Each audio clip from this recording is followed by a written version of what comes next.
So hi to everyone who's watching. We're back again for week 2 of the Chess Troll TV, and we are covering the local derby that is the London Lions versus the London Towers. So we are hoping for kind of a brutal matchup, aren't we? Peters is another clue. By the way, this, everyone, is my co-commentator for this week. For those of you who don't know and haven't followed the stream, is Peter Lalic, and he is a special guest because we actually have his father playing in our team for his debut today, who is the Grandmaster Bogdan Lalic, for those of you who don't know. And so Peter is going to be, he's all right, he's not bad. Well, actually, people kind of say, isn't he like a really crap Grandmaster? Isn't that what people describe him as? That is what, oh, you sound shocked. But he's a GM and he's got like a 2400 rating. Why do you think I picked him? He lowers the average. I must uphold the Lalic name. It's 2600. So why don't you tell the viewers why he's so bad now?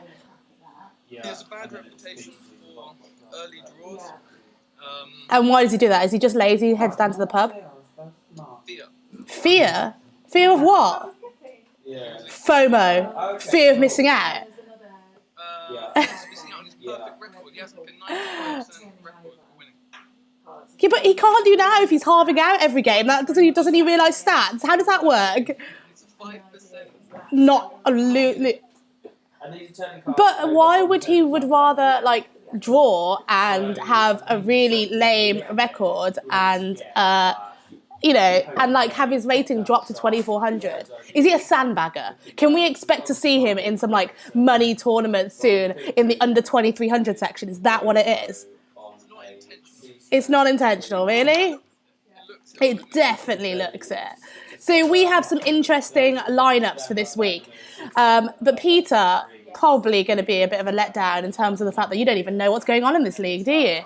That's true. I didn't even know it existed. That is so rude. I mean, this is like, we have 2 London teams competing in this league. This is like all English pride, and you have no idea that it's going on? It's true.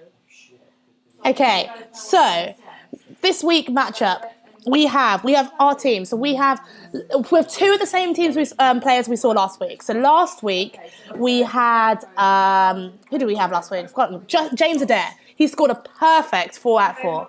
We also had Justin Tan, who scored 3.5 out of 4. So therefore, I've picked our 2 highest scorers. Actually, I did not drop them on purpose for those of you who think I'm really mean and dropped Ravi and Yang Fan because they got the lowest 2 scores. That is not intentional, but it's because we have another strong young IM again playing today, and it's Daniel Fernandez. So I wanted him to have a go, and then obviously Bogdan's playing. So the matches are literally just coming up now, so it's quite exciting. And right now we have the top board there. So top board we have. This is James Hawkins. Not James Hawkins. Did I say James Hawkins? Oh yeah. Why did I say James Hawkins? Who's James Hawkins? I mean, who is James Hawkins? Jonathan Hawkins, sorry. That's actually, like, he's actually our current British champion. I've just forgotten his name. So this is a Grandmaster Jonathan Hawkins playing white against James Adair. So James got 4 out of 4 last week, but he is up against the British champion. What do you reckon his chances are? I will always vote for the Hawk. Why? Because you're a rating digger. Yes, and didn't you win the British? So? Was the British 15 minutes and 2 seconds? No. Different time control. Was the British online? No. Did he have to play James Adair? Don't actually know the answer to that question. But why do you think he's going to be so good here? Okay, you tell me. Give me odds.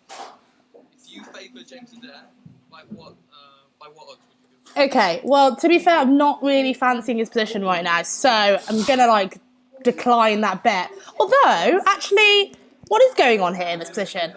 Hang on a minute. It's looking all right now. It's actually, because it was kind of a bit boring. And actually, if he trades off the pieces, are you not fancying black in this position?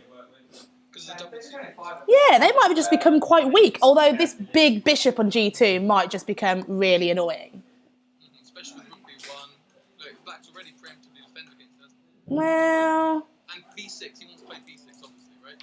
Yeah, of course. And what do you think is going to be happening though if that all goes down? Okay, we're gonna have all trades. We're gonna queens off. Another trade. They're playing as boring as Keith is right now. What is going on? C5. C5 will liquidate. There we go. And black can't claim an edge. Okay, but black can't claim an edge. But you're banging on about how his British champion is amazing, and he's not. He's desperately trying to equalise with white. What's going on? This dead equal. What do we miss? What? I like that nice tactic. White leaves his rook on freeze because he must. Yeah, exactly, yeah. I missed it. But they're going too fast. I swear. How much of this do you think is prep? I mean, literally, they're in their first minute and it's almost an ending. Yeah, it feels like theory. Even maybe F6 could be. That's a clever. This is too much. I mean, okay, that is too much. Let's go to one of the other games. Actually, do you know? Oh, what's going on? Where is Justin? According to this, okay, he's at the board. Okay, just making sure actually all my players are at the board. That's Justin. That's Daniel Fernandez.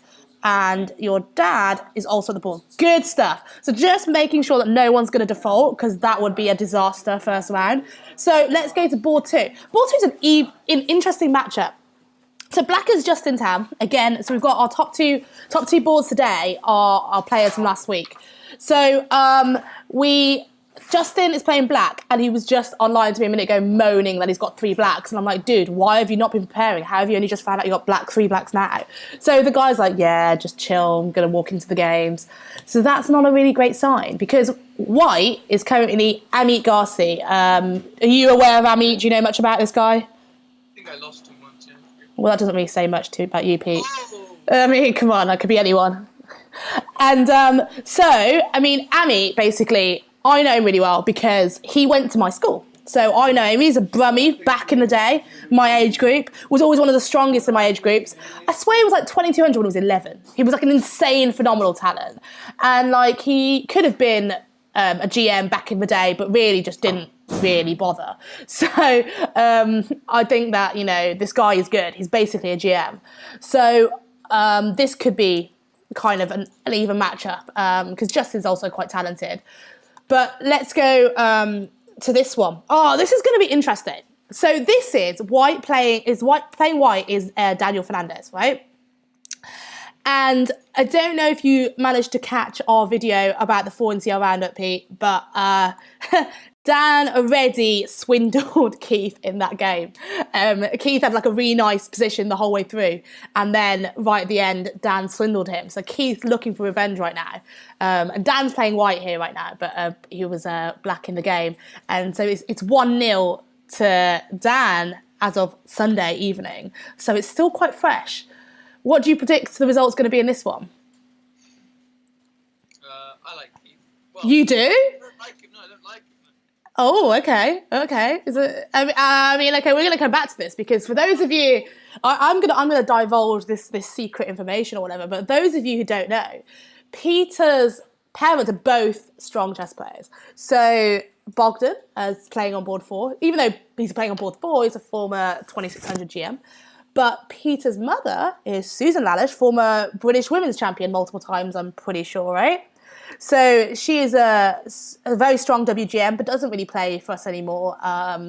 Kind of retired from playing, but coaches a lot. But former Susan Arkell. So he could have been your dad, Pete. How does that feel? Well, he looks like it. He does right now. You are repping a Keith haircut. What is going on? That's not a compliment. Do you know what? You're growing more and more to look like Keith every day. Yeah, my father's just as bald, so either way. He's kind of got wisps, you know, like he's rocking some wispy hairline. And that's what you want at 22, isn't it? The wispy look. You are looking just like Keith, and maybe you should play in the World Seniors Championship alongside your could-be daddy, Keith Arkell. Yeah, I'm flattered. So, you were saying you like Keith. That's unusual, isn't it? Okay, if I didn't look at this picture, just saw the players, yeah, I'd go with Keith, even with black. He's so solid. And Fernandez, he's a nice guy, but he's say erratic. Is that fair to say? Erratic? Yeah, I mean, otherwise, like, this guy could be a GM too. I mean, like, for those of you who don't know Daniel Fernandez, he was actually recently in the British Knockout Championships. He, which is a new tournament, only happened in the last 2 years in England. Happened sort of alongside the London Chess Classic, and this year Dan qualified for that. Actually, he was in it last year too, but he's been knocked out. He was knocked out by Nigel Short, but only in the rapid playoffs. He held Nigel to 2 draws in the slow play. So he's a useful player, and you should never write him off because he's talented.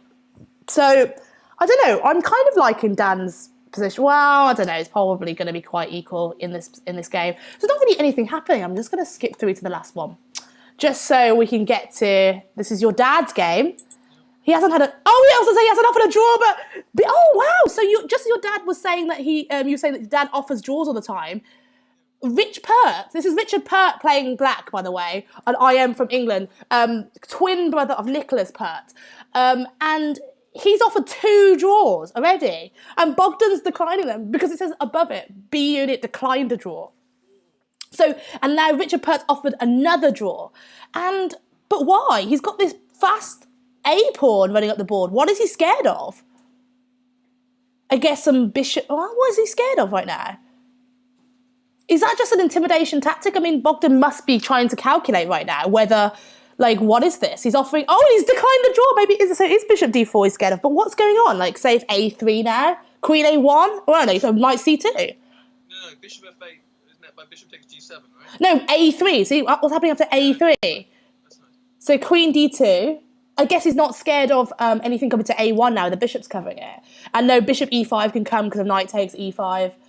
And I guess if any knight takes D5 stuff, there's going to be discovered attacks with either the bishop or the knight. So this is unlike Bogdan, would you say, to keep going for the win? Yeah, especially in this double position. Right. My father knows his theory very well. He's famous for it. I would say, theoretically, white is fine here. But I wouldn't like to play it in Blitz. In Blitz, I'd rather black position. I mean, Bogdan's also very strong at rapid play, though. I believe that, he gets his best results in rapid play because I think that it forces him to actually play rather than just keep accepting draws. But it's a bit cheeky of Richard Pert, would you not say, to just keep going, oh, draw, draw, draw, Well, look at this cheeky tactic, E4. So if Queen takes E4, some Knight G5 will happen. Look at this. Does that feel theoretical to you, or am I just imagining things? I mean, to me, when I say theoretical, I'm thinking, oh, let's learn some, Berlin or something. That's not theoretical, it's thematic, I'd say. Oh, So, you'd be surprised. My father knows things up to move 20, move 25. But is this theory, though? But does Richard Pert knows that much? Oh, I don't believe he does. But, I mean, so maybe ideas on Bishop A1 and Queen D4. Well, I can't do Queen D4, unfortunately, because of Bishop C5. So, how is it? E5's interesting. Ah, look, he's preparing it. King H1. So now there is a cheeky Queen D4 coming at some point. Bishop A1, Queen D. Prophylaxis, that's what we call it, right? So what's going on there? Do you fancy... at least he's got the most interesting position. But to be fair, I was a little bit nervous having Bogdan in the team today because he's been sending me emails all week. Like, how do I log into chess.com? Wait, when is it again? Like, when's the game? 7:30, Bogdan. So, yeah. That is exactly him. He was just he was asking all these questions. Boom! Bogdan! Anti-drone just got hit with the B unit. That is brutal. Oh my gosh. check this out. Queen F5, G4. I know! Oh, this is major. Drops the bishop in. See you later, Richard Pert. That serves you right for being draw. I mean, come on, that is pathetic. It's blitz chess. Oh, hang on a minute. Some nasty stuff with A1 coming. But surely, anyway, if A1 happens, you just take the pawn, your pawn up in the ending. Oh, you kind of want more than that, don't you? What is going on here? But I'm loving that Knight E5 move. That's a very sexy move. That was a very sexy move. Richard Pert, why? A little bit, but why can't you just kind of... White would lose if you played knight takes D7 because a queen takes... No, you don't take on D7. If you're going to do something, you take on C2, but you can't because they're hitting the bishop. You can't do that, unfortunately. Yeah. This is still kind of scary, but This is crazy. actually, but now actually it's annoying because you can move the bishop as well. Richard, why did you have to find that move? Rook e8. No, but then. Well, Richard's probably found something better. Oh no, this is not good. I'm actually kind of nervous now. Oh, bishop takes e5, queen takes rook. Well, this is why I'm scared. No. It's a bishop on e5. No. So this is why I'm scared. So bishop takes, and then even if rook e8 there. Oh no, because well, yeah, rook e8. Can you do that? Okay, that looks strong. Or that a. No, but then you might have tricks with rook takes d3, queen d3, and d6 as well. That's interesting. Sack exchange, right? Yeah, you might have to. Yeah, sack it. And then and then d takes c7, and that's a big pawn too. But not big enough. Oh, I don't know. I mean, this is not. Oh, it's gone d6. Oh my god, the queen's on pre on e1. What? Has he missed something? Or have I missed something? What's going on now? What? Everyone's missed something. What? Please tell me I'm just too crap to understand that, or has he just blundered a queen? Because it's mate on g2 as well. There's no mate here. What's going on? I'm really confused. What has he spotted? Nothing. Are you sure? Yes. Has he just blundered his queen? Yep. Are you kidding? Nope. Is your dad that bad at chess? In this game, yes. But only this game. He's warming up, maybe. What's going on? This can't be right. So what was wrong with rook takes d3, then d6? Not enough compensation. What? And this is? I mean, I don't understand. Like, can you explain that for me, please? I cannot explain. Okay. Does it feel like we're going to get a resignation soon? Or should we switch down? I don't know. Yeah, let's switch because I'm getting. Go away. That is not impressive, Bogdan. I'm seriously unhappy. Can you explain if this is the correct time? This is not looking good. What's going on here? And look at the time control. Is that really right? Which game now? On James Adair and Hawkins. And apparently James Adair's down to 3 minutes and Hawkins on 14 minutes. That can't be right, right? Well, I'm seeing it as well, so it's not your connection or anything. What is going on? We're going to start 4-0 down if we're not careful. This is embarrassing. What's going on? Name a move for black. I can't activate my rook on e8. Well, that's what I'm saying. It's going to be mate if they're not careful. Maybe he's thinking about it. Maybe it's not a disconnection. I can't find a good move for black. Our king's a bit awkward. Rook c7 check. What is going on with us? I swear, like, our players are just talking as well, and they were like, yeah, none of us are prepared. We're just, like, kind of chilled. I was a bit nervous when I saw the pairings as well, because, you know, none of our GMs are playing. Apart from Bogdan. He doesn't count, you know, because he's so weak. So, and you're even weaker, so you can't really, like, say anything. And, you know, so this is just, I don't even know what's going on. But okay, oh my god. So this is bad. Okay, I'm gonna go to another one. Come on, Justin. Let's pray you're doing well. Let's check out Justin's game. What's going on, Justin Tan? What is going on in this game? Oh, this looks complicated.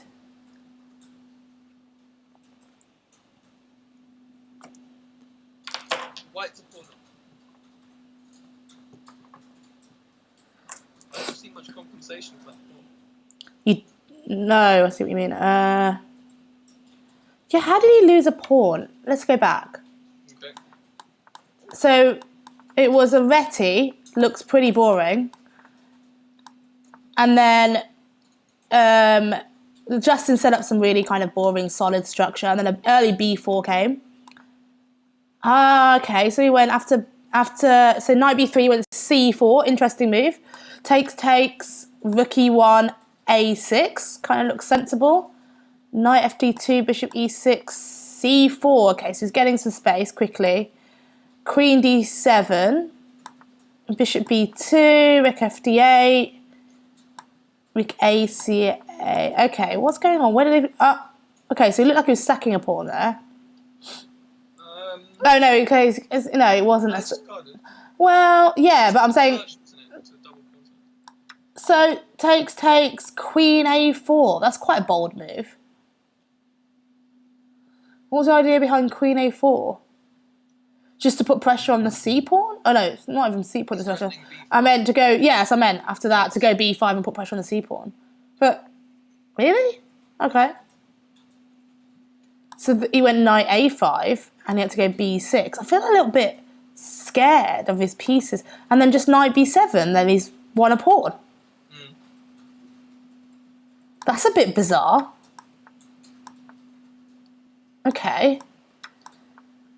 So the question is whether we can get that back, right? So it's after rook d1, the current position, the question is whether he can get that back with, you know, taking and putting pressure on it a few times, or maybe he can do some nonsense. Bishop f8.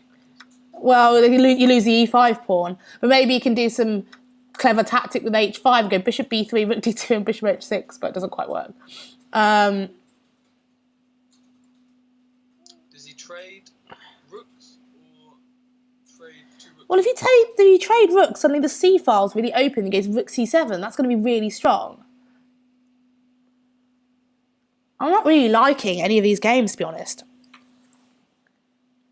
Okay, let's look at Keith and Dan. I want some confidence that one of our games is going well. That looks really boring. It's not going bad. No, but Dan has the bishop pair, so that's got to be a decent. That's our best position so far, right? Only white can win. I mean, no, because it's Keith, and somehow he's managed to win every ending, no matter if it's lost. So, like, you know, something like knight f5's coming, he hits a weak e3 pawn, and he's going to somehow put pressure on it, and maybe goes to d6, and then hits the b pawn and the bishop, and, like, you know, does all this nonsense. I don't know. It's Keith. Hey, Keith. It's Keith. He somehow wins everything. I don't know how he does it. Ooh, interesting fact. I played Keith only once in a slow play game. Yeah. I have an equal record against him. I drew him. That is not interesting. You have a really weird definition of interesting. That is probably the most boring fact I've ever heard in my life. Oh, interesting fact. I've played Keith and I've won lots of times. You say it's slow play? Oh no, I've only played him in Blitz once. And but I've won, so actually. E4. And now there's no knight f4. Okay, well. Okay, at least Dan is holding the game and is not losing. That is a good sign. I think lots of actions happened in the Justin Tan game though. What? Oh, so he got the back. How did he get back the pawn? So he did get back the pawn. Let's go back. So after rook d1, so rook ed1, and then trade. So he just traded everything. Ah, okay. So he's gone for the two rooks versus the queen. Yeah. To draw. Obviously, you can't try to play for a win with queen versus two rooks in this position. Well, I mean, that's understandable that Justin was doing that because he's down. But I mean, the question is whether Amit can activate his bishops and make some damage, and I mean, it should just be much better for white, right? White certainly, I think, rook c d3, doubling to get rook on d6 and a6 drop. It's hard. A6 is surprisingly difficult to defend, yeah? Yeah, he might just go a5 though. But okay. This is just not pleasant at all because I don't actually know what white does in terms of to make activity. Like, I don't have a plan for white at all. I can't think of anything. What's that? Rook down to d8, maybe? Not for black. For white. To black, I meant saying. Oh, you said white. Sorry, yeah. I mean, I'm hoping. But white, I'm black, sorry, for Justin, I don't know, like, what would you try and do for white here? This sucks. Try to keep the rooks out, and we should be able to get a draw. But how do you keep the rooks out? I mean, generally 2 pieces are better than 1, right? Let's just say that. And how on earth do we keep those pair of rooks and a pair of bishops? Like, this looks crap. Crap if you're trying to win, but it looks better than being a pawn down, especially. He's also 2 minutes down on the clock. This is not a good start. Okay, let's go back to James Adair. Let's see if he's gained his 13-minute disadvantage back. Whoa, he's down to 4 seconds! Are you kidding me?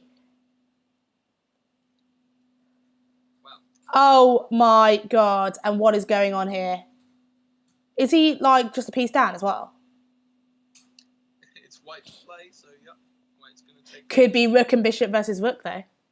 Is that what James is hoping for? Yeah, to liquidate. To take a pawn and then the h pawn, obviously would be a draw. But he can't do it. It's white's winning. Well... Yeah, say if bishop takes, and then rook takes a5, you've got taken the h pawn anyway. But if he goes, then you go rook h5, and then it is a rook and bishop versus rook. Yeah, that looks like a draw. So that's why white's preserving material, right? He's keeping the h pawn. Oh, God. And he's got seconds to spare. Yeah, he's got seconds to spare now, and he's just like, this is game over, right? He's going to resign in a minute. Yeah, he must resign after this. I guess he's going to try and play on. Maybe he's going to go for a mate. Maybe Hawkins... Oh, my God, rook h5. Blunder! Bye. Okay. 2-0 down. That is a good start. What is going on? Seriously, guys. Where's the team that was happening last week? James Adair last week got 4 out of 4. This is not a good start.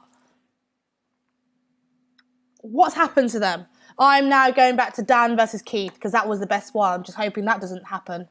Now, suddenly I've gone down. Suddenly he's a pawn down. So how did he lose a pawn? Why is every game that we look at just going downhill? So he went e4. Have I just miscounted when I went into it? Okay, so e4, knight g8 happened. Oh, so he's rerouting. King f3, knight f6, tempting him to try and get rid of one of the bishops. He's not having that. h3. King e7, g4, takes, knight e8, bishop d3, f6, e5. So he's... Stop knight d6. Oh, I've just miscounted. I couldn't even see the pawns. Wow. I'm just pessimistic now because we're 2-0 down already. So I don't feel like Dan's going to win that one, unfortunately. Yeah, I agree. It's too simplified. We might be losing 3.5 in this first game. That is a seriously poor show. Look at the time. Extra minute for Dan. The knight can't really move at the moment. Yeah, but the knight's... He can move. What are you talking about? He's not going to trade it off, is he? So you can go like knight d6 or something. Well, the g7's hanging out. What? No, it's king f7 he's played.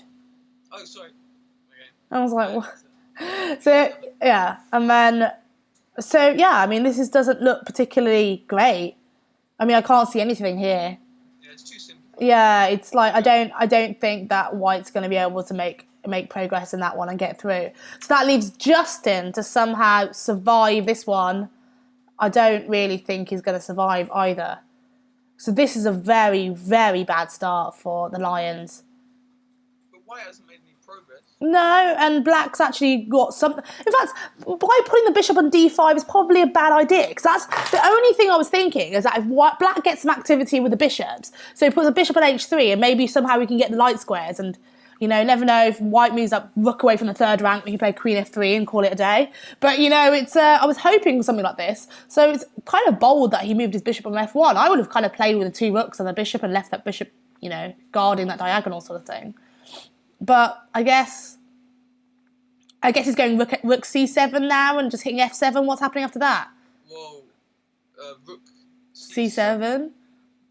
He has to play bishop e6. We have a trade of bishops. Rook comes to... Okay, does rook to 6. But if those 2 rooks get on d7 and c7, it's game over, I agree. Right. Because then White would win a pawn. Just trade everything. Trade the queen. It's not even winning a pawn. Yeah, exactly. You can take on g7 then as well. Yeah, or take an f7. Yeah, take on f7, then take on g7, and then it's just game over. So, I've... c7? Can you what, sorry? Why didn't you play rook c7? I don't know. I guess he was maybe scared of some sort of nonsense in the back rank. I don't know. I can't find any entry squares though. Oh, maybe queen b6? Queen b6. That's annoying, yeah. Okay, so there's still tricks with this queen. Well, it's not even winning though. You can go rook b7 after that. Yeah, I'm liking white. Yeah, I mean, like now, okay, he's doing that, but I don't know. And look at the time as well. It's got a lot worse since before. Now he's down 3 minutes. Yeah, but this is not good. This is definitely not good. We're 2-0 down. Dan Fernandez has just told me off to stop being so pessimistic. But what am I supposed to do? Really? Am I supposed to be like, wow, these positions are great. We're 2-0 down. Keep going, Lions. Wait. No! Fernandez. But he's playing. I know. That's unethical. Is it? Yeah. He's just like, because I'm messaging people, telling our group, saying, you know, but what can I say? But we could be spouting some wisdom, some golden jewels of clever moves, and they could be listening. He's not. I don't think he's not listening to the stream. We're in a private message group. He's just, yeah. James, like, I lost mine. I'm gonna say sorry, guys, because I'm being nice. Next. Justin's trying to liquidate. That's smart, you know, because the fewer pieces that white has to control the back rank, the more chance of cheapos, aren't there? Right, with the queen getting to a3 and then a1, for example. So Where? Justin, let me just check. It's Justin, you said, trying to liquidate. yeah, bishop h6. He's trying to get rid of that bishop. Because the bishop on g7 was lousy, agreed? Yeah, of course. So I guess also if he plays that, then maybe he can have some tricks. He leaves his king on h7.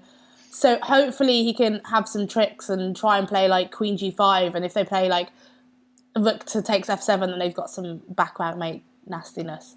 So hopefully he's going to do something like that. And in fact, imagine if he plays h takes g3 and suddenly Abby takes the wrong pawn, and it could be kind of brutal. So h4 as well. He's just trading as much as possible, and with 50 seconds, that's a good idea. Takes, and then.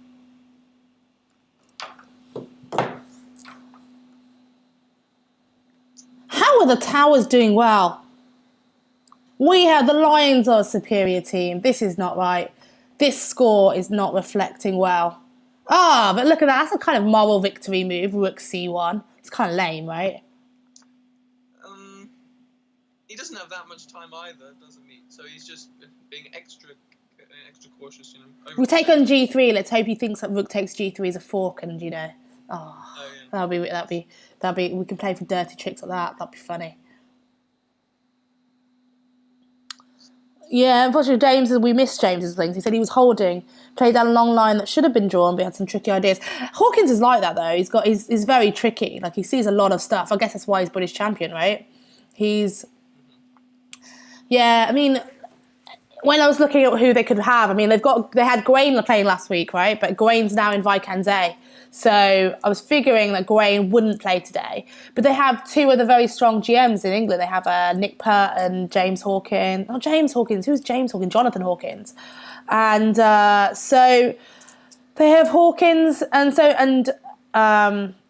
Pert. So, but if I feel both of them, I guess are too high. So they've gone for solid one guy who's 2,500, then the rest of them kind of. Well, Keith's about 2,500 as well, and then the rest two very strong IMs. That's the problem. So, unfortunately, I mean, let's go back to Bogdan's game again. What do you think of this? Are you proud of your dad's performance? Well, obviously not. Can we not even look at it? Look. No, I mean, it's just like Rich offered him a draw like 5 times, and he kept on declining it and played bad moves every time. And what is d6 after knight d3? Justin has 10 seconds. Fine. I believe Justin can continue. So is rook takes d3 that bad in this position? 3, 2. Stop counting down. Justin will be fine. Oh, although he just said which I'm guessing means he's just lost. Lost on time. He was struggling to find a defense to bishop g8 and then rook h7, mate. Yeah. Aww.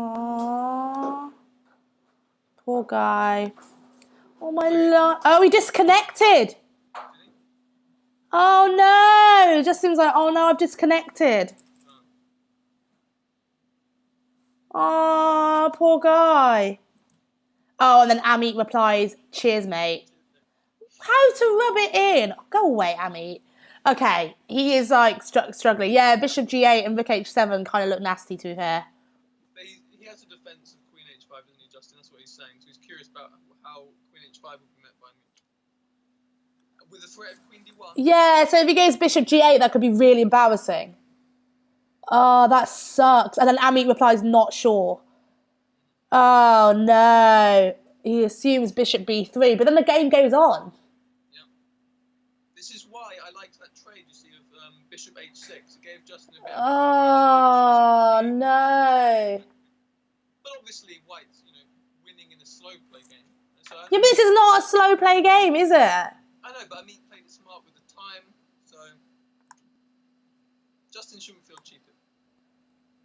They're discussing it now, saying that Bishop G4, he thinks after Bishop B3, but he was thinking maybe he should start with HG, HG, and then like Amit said he might have played F3. So, and so yeah, I think like it's tricky anyway. So I'm pretty sure that we probably would have gone down there. I mean, like it's so difficult to play. Justin hung in there really well. Like it could have been tricky though, because I mean, with Amit down in time as well, you never know anything could have happened. But I guess this is a tough start for the Lions. So let's go to the Keith and Dan Fernandez game, and let's hope the score from the 4NCL repeats itself. Oh, this is looking interesting. Dan's got his king on G8. How did that happen? So we're down to it. Keith down to 11 seconds, but Dan's got 48 seconds with a lot of pressure on the board. And Bishop takes G7's just happened, yeah? I just checked the Twitch. I don't think they like my audio. I think it's a bit low. You sort that out while I like what's going on. So King D7, Bishop D3. Yeah, sorry guys, I haven't got the Twitch chat up, but I'll get that up in a minute. I'm just seeing what's going on here because it's a blitz finish. E5. Can that G pawn get to the end of the board in time? So Bishop E2, kind of really safe move. Bring it over to the king side, but hopefully G6, G7 is going to happen soon. But he's got to be careful because the knight takes F6. So what's going to happen? Knight King F7 maybe? Oh, but actually the G pawn's dropping. What is going on? So he's got to go Bishop G4 check. I don't even know what so he's going Bishop. I'm talking about Dan and Keith's game. There's only one game left, Pete. Got to follow because it's 5 seconds left. Oh my God. So he's going to take the B pawn and try and go for that and take another pawn. But unfortunately, then maybe Bishop C3 and it loses the B. I don't know if this is going to be good enough. I think Bishop B. Yeah, this is Bishop. Oh, he blended a piece? Wow. Did he do this on purpose? Oh, okay, sacked it. I guess this is not. Now he's got no pawns left. This is going to be dangerous. Now maybe Black's the one trying to win here with the 2 pawns. But I don't think he can do this. No, you can sack a bishop. I know. I'm just saying Black's trying to win though. This is what Keith did last time. He tried to win. Dan set up a draw and he tried to win. Oh, but what's going on here? I mean, he could have taken that anytime he wanted. Bishop takes C6, take on E5, take on... So actually, Dan's trying to win here. Yeah, of course. This is interesting. What's the bet? What's the bet that's going to happen? What's the bet? Who's going to blunder? If anyone blunders, it's more likely to be Dan, isn't it? Because his pawn's going to be tricky. Oh my God. I can't watch this stuff. This is horrible. This is just not fun. I mean, Dan could have liquidated and took a draw anytime he wanted. But he's looking at the time advantage. He's looking at the position. He's thinking, right, I can do this. Oh, he's got the king in now. White, yeah, Dan's making progress with his king. Yeah, but what now? Bishop. No, he can't play exactly, but he can't take any of the pawns because it's immediately a draw. So Bishop take. Oh, hang on. Yes, he's going to win. Oh no, he's not going to win a pawn. He's trying to zug him, but he can't. He'll find a way. This is so tense to watch. I can't even watch it. That bishop is trapped on D1 now. It's gone. Oh, okay. Chicken. Well, it's not chicken. I think he was actually gonna. Yeah, he's offered a draw. Yeah, it's game draw. Wow, 3.5 half. I would never have expected that. In fact, assistant manager James Coleman predicted before this game started that it was going to be 3.5 half to the Lions. He thought Bogdan would draw and the rest of them would win. To the Lions? Yeah. Okay. But, I mean, that's quite optimistic to be honest. But, that was kind of a brutal display. I mean, yeah, pretty gutting. I mean, obviously, when you look at it on paper, like, these guys are good. But I was talking to Justin for the tournament. He was feeling like really confident about it. I was kind of nervous with their lineup. I was pretty impressed with who they put out. They've got 2 GMs, 2 strong IMs, but we have 3 strong IMs and a GM. So it should be really even on paper. It should not be one-sided either way. And I couldn't really call a winner. So this is obviously disappointing to say the least. But you never know. These guys probably just turn it around next. I mean, if you look at the pairings of each one of them, I think it could go. Any result is possible in every single game in this match. What do you reckon? I don't think there's a shock result in any of them. Yeah, but if James Adair beat the Hawkins, you wouldn't be surprised either. Yeah, I would. I really respect the Hawk. I think he's a notch above. Sorry, just about. I don't think it's surprising though. James Adair is basically a GM. Oh, everyone's saying they still can't hear you.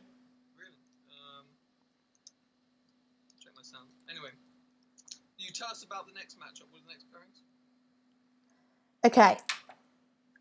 Turn up your sound. Okay, so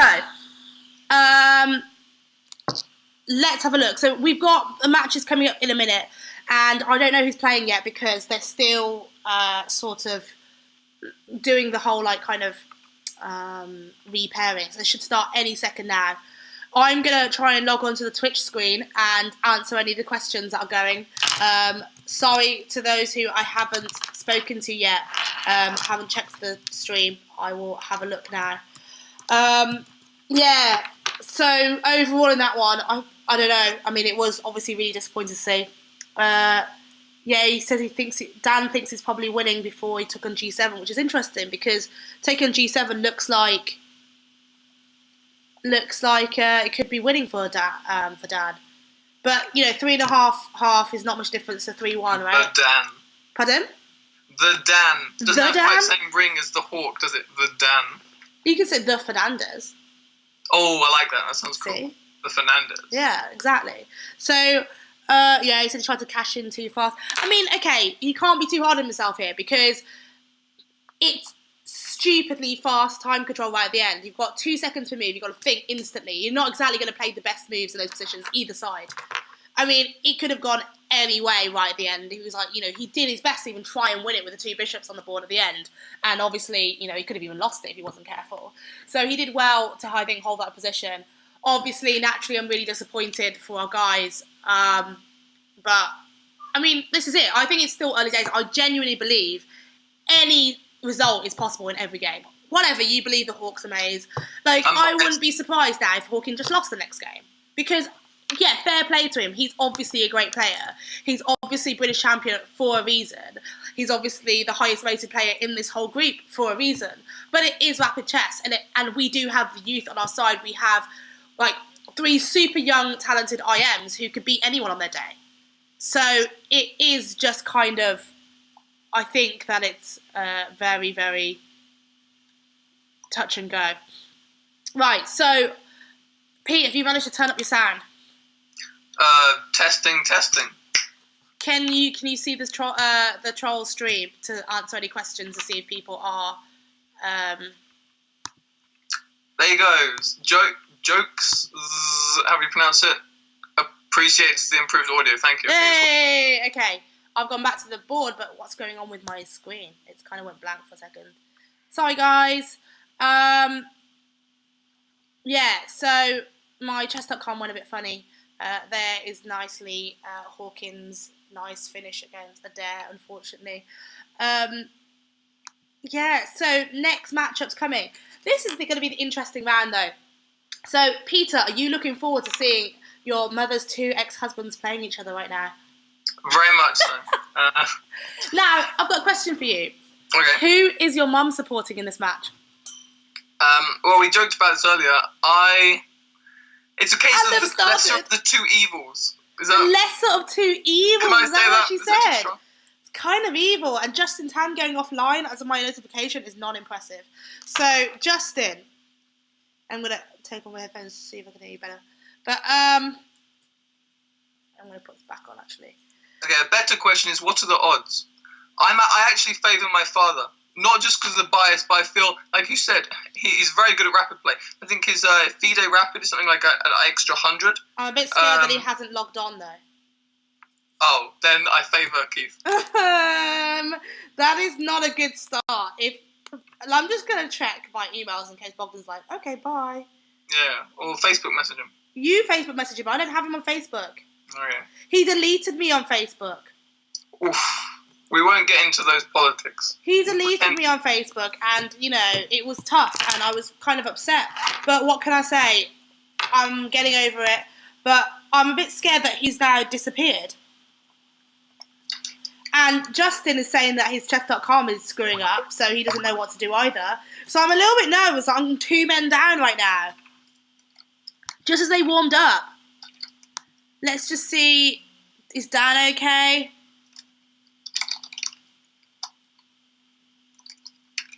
And is Dan's okay? We're good.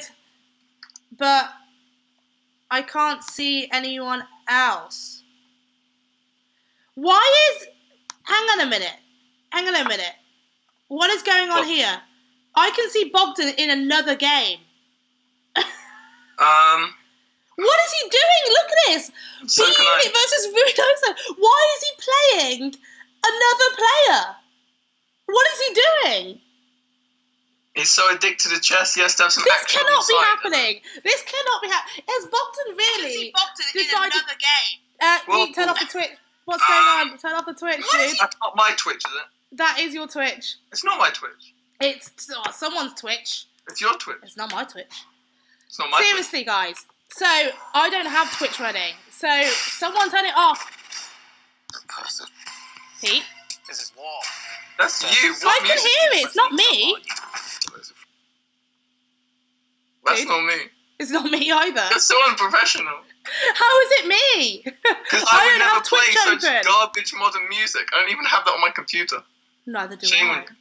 Right, what is going on, guys? So, B-Unit, he has been playing Blitz between his game. Are you kidding? Well, no, it must have started automatically. He hasn't played any moves, so we Okay. can just close that. But he still hasn't... Who says... I messaged him as well. Oh my god! Drama. Message just came through. Sumo Hawk may have violated our fair play policy. No, he's not a cheat. Shut up! You are just obsessed with him. That you I love the cannot Hawk. believe this. Look at this. Hawkins, how dare he? I mean, he's British champion. He probably wouldn't do it. That would be. I mean, I would like to believe he didn't do it. He is also actually a nice guy. Trolling aside, he is a very nice guy, and I don't believe he did. But that is suspicious. Where does it say that, by the way? It came up on the message stream. Any other games?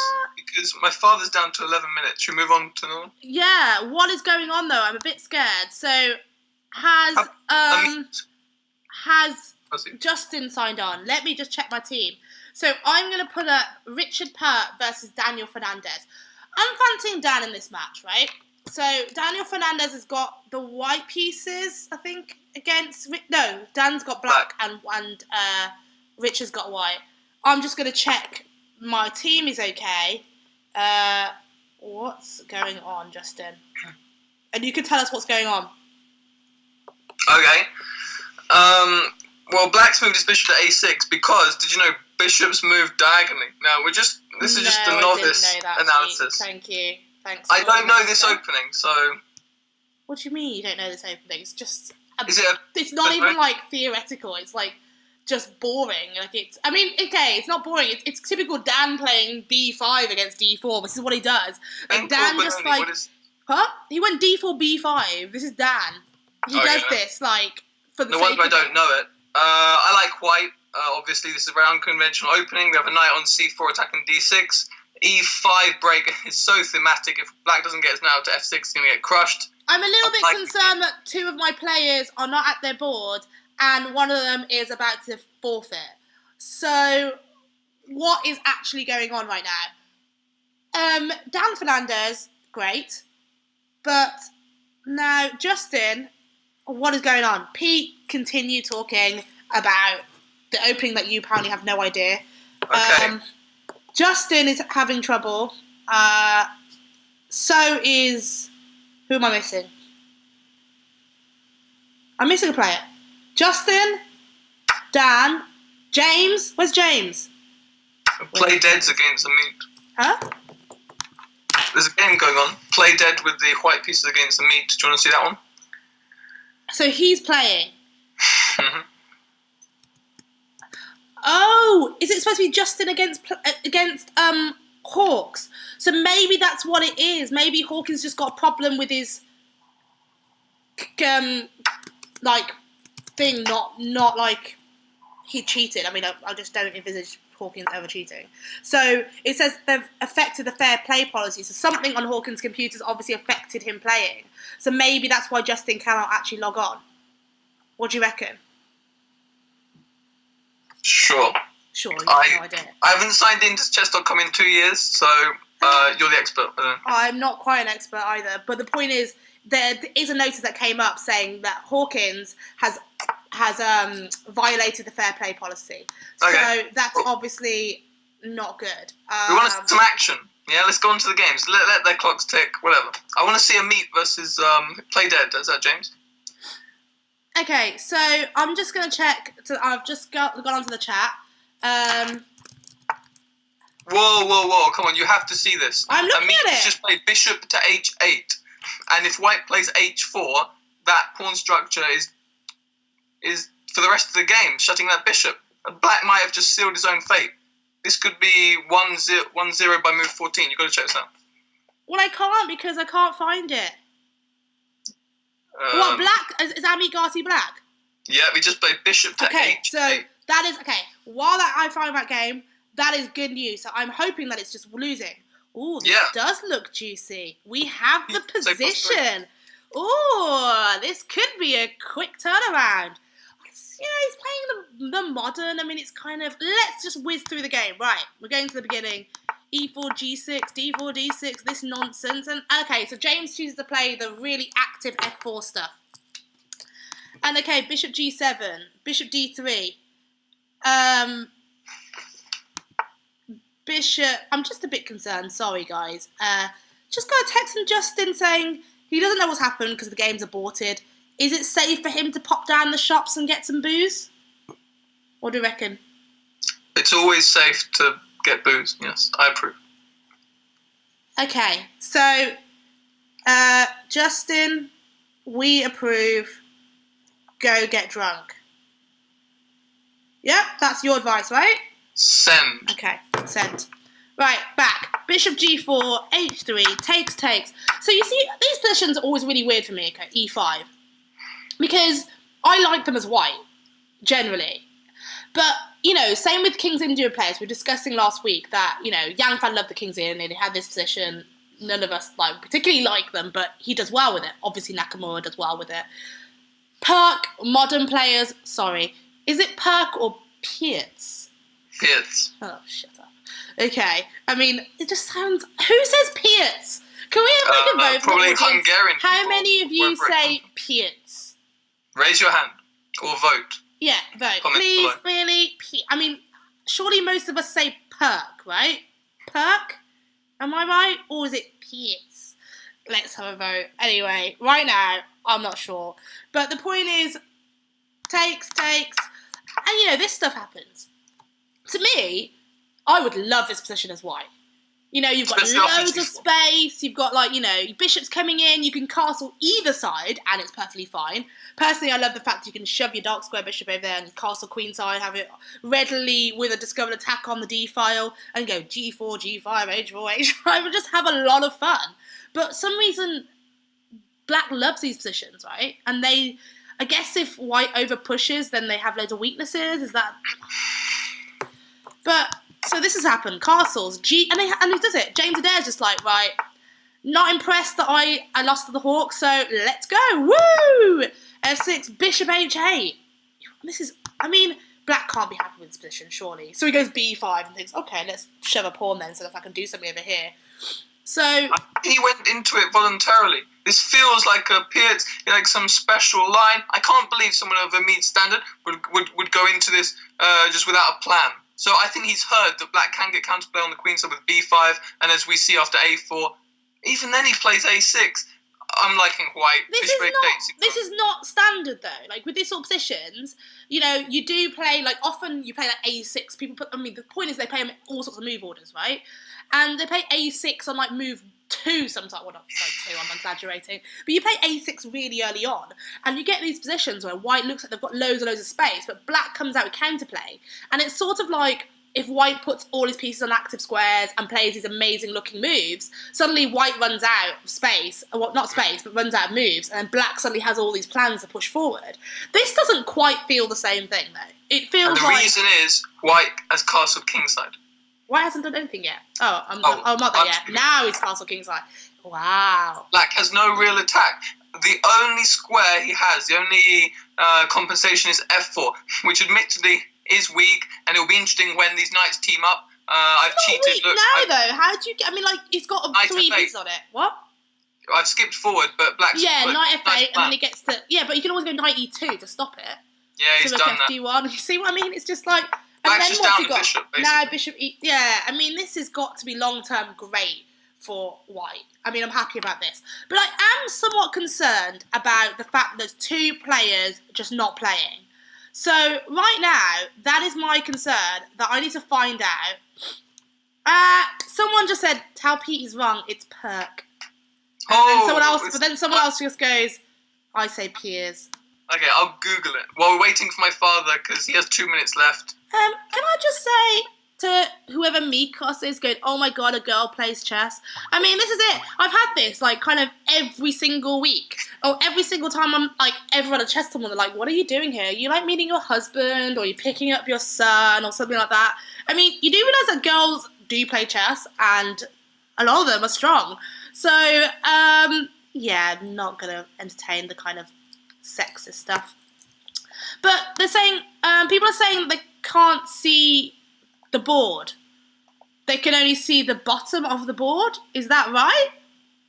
Can anyone else tell me, like, if you can see the board? Because no one else has mentioned it. It looks pretty good from where I'm sitting. It's on Twitch, on Twitch. I can see the board pretty well. Like, it looks... You watching Twitch as well, Pete? Just to check it out, the board looks fine. Okay, so, I don't see any problem. So that is... Who said that, actually? This was... Chesspats UK, whoever you are.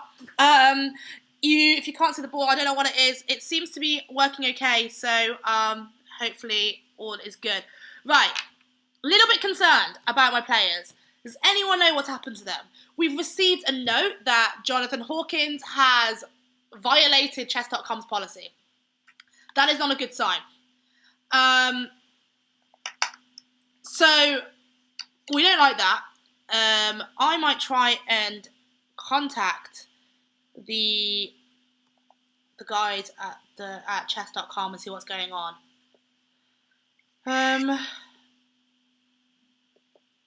Okay, this is not a good sign. So Justin is somewhere. I think he's at the off license right now, so we'll leave him away. But where is who's left? Oh, no, the rest of them are playing, right? No. Oh, your dad disappeared as well. Yeah. I mean, I don't know what to do. Pete, can you ring him? Seriously, I can't get hold of him. I messaged him on Facebook. No, hasn't seen it. What is he doing? Like, he's just disappeared. Look at it. Keith played d4 and he just disappeared. I've just got a message from him going, lost the first game quite badly, waiting for the second game to start. Oof. That's awkward. I mean, this is awful. What is going on? I'm going to have to, like, make sure he's okay. Oh,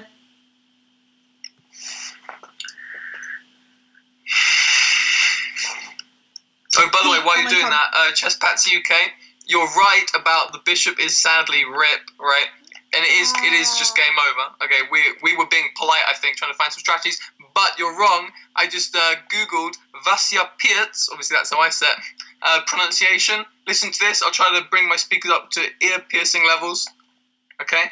This is the official pronunciation of the chess grandmaster. Vasya Pirts. Yeah, but are we Yugoslavian? we're English, so I'm pronouncing it in the English way.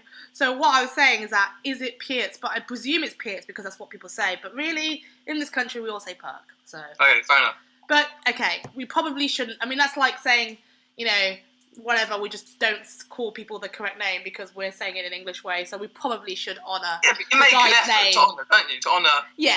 It's like, to be fair, our whole country does completely butcher the French language every time we try and say a word. So we should probably make the effort. Although we don't go around saying a restaurant. Are you going to a restaurant tomorrow night? Fair enough. You know, but that's turned into an English word. But it is the guy's name. So from now on, I will promise to try and say Pearts every time I say it. I will cringe every time I say it, but I'll attempt to say it. But I want to know what's going on because, yeah. Can you commentate on Amit and James Adair's game while this is going on? Can I comment on this? Keith Arkle just wrote, a win for the greater of two evils, according to Boggy's son. Where did he write that? Son's mum. How poetic. Okay. Let's go back to this one, though, because I think that one was kind of evil. Let's go back to Richard Pert as white versus Dan Fernandez as black. What is going on there?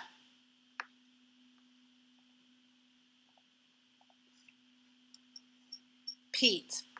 Okay, black has a 3-minute advantage. Buddy's a pawn down. Looks like a 5-minute advantage from here. Black's got a 3-minute advantage, you say? Yeah, 9 versus 6. See, I've got white having a 3-minute advantage, 9 versus 4, and that's not 5-minute advantage. I've got Dan Fernandez having 4 minutes 30. No.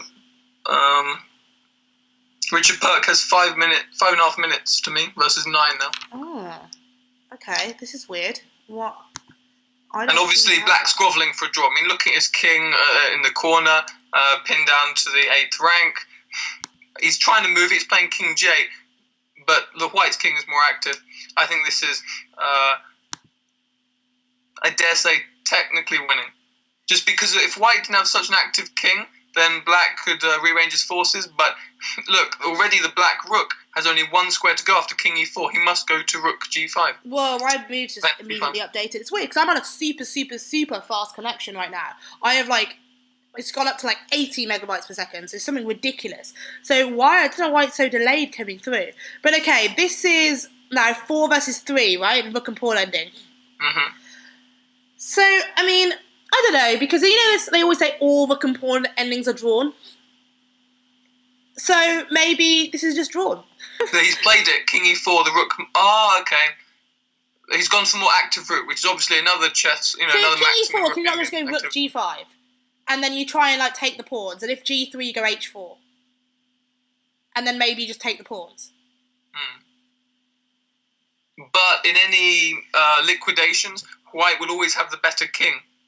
You see, so I think Richard Perks has done this on purpose. He knows that although he's losing some firepower, this might even be winning already. Look, Rook B5. They trade off all the... Oh, no, he can't take. See, do you have Rook takes A2 on your board?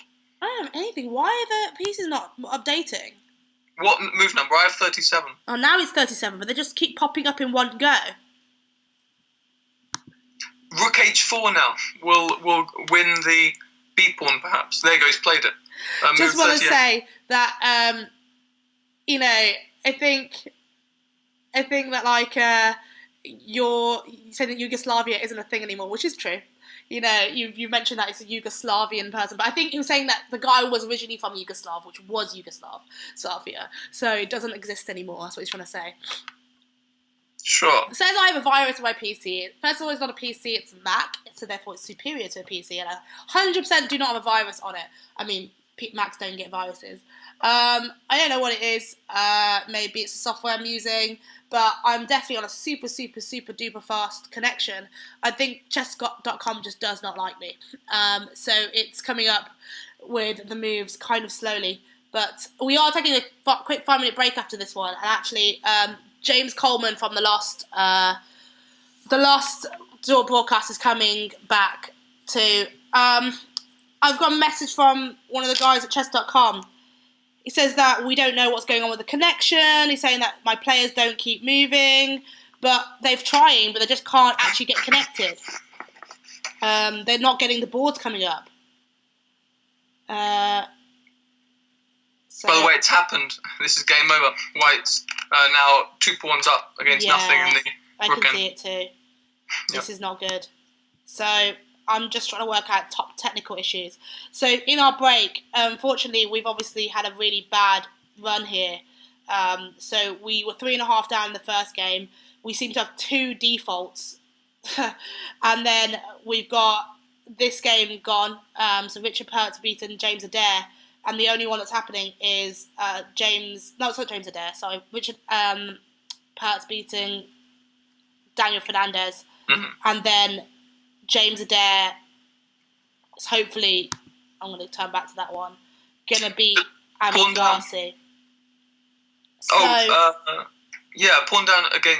No, Amit's a pawn up, isn't he? So, I mean, for some reason, my chess.com isn't refreshing either. So maybe I'm having the same problem as Justin.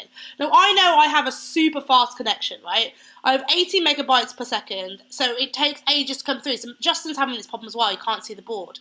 So I'm going to find out what's going on. But yeah, so how did this happen on Amit's game, by the way? So if we go back up to where it was like knight e2, how did suddenly, I'm going back, knight e2 was played. How did he save that bishop on h8? It was terminal. As it turned to being amazing position, you're right, knight comes to f4, takes, knight e2, and it looks like you're just going to win a pawn on f4. So h6, I guess that's the only way to come out. But then h4. He lost the g pawn. But then I guess maybe something comes to knight h7 or knight e6 comes. Yeah. And then the g pawn drops. Maybe queen e5. Yeah, queen e5, and then g pawn dropped. And then once the g pawn drops, the f6 pawns. The table's turned completely. And then the f6 pawn drops, and then it's dangerous. I can't believe it. Because of the dark squares. Can you see? There's just that. The long diagonal zaps down, so white loses the f pawn, and then the b pawn has a lot of pressure, and we'll see that actually. We're just flicking through, and now it's 4 versus 3, but white's got the bishop. I mean, it's still early days, I'd say. I still think there's a lot of work for black to do to try and convert this to a win. Also, I'm not particularly happy with his rook on a4 at the moment, so I think that he's not going to be too happy about that. And he can't exactly... He's just moved actually 40 rook b4 and then 41 e5 is what we have now. Okay, which hopefully I'll get come through. So, yeah... They're saying I'm going to have to sort out the technical issues that all my team are having. I mean, I'm also having problems with chess.com, so and nothing else is going badly. So I'm going to have to see. Yeah, I can see the stream saying shouldn't have allowed knight f4. So if you go back to that actually, because some guys are having ideas saying just h4, bishop h3, and bishop g4. So let's go back, because that's a shame that he had such an amazing position. Not here. Where is it? Back here? So what should he have done? After takes?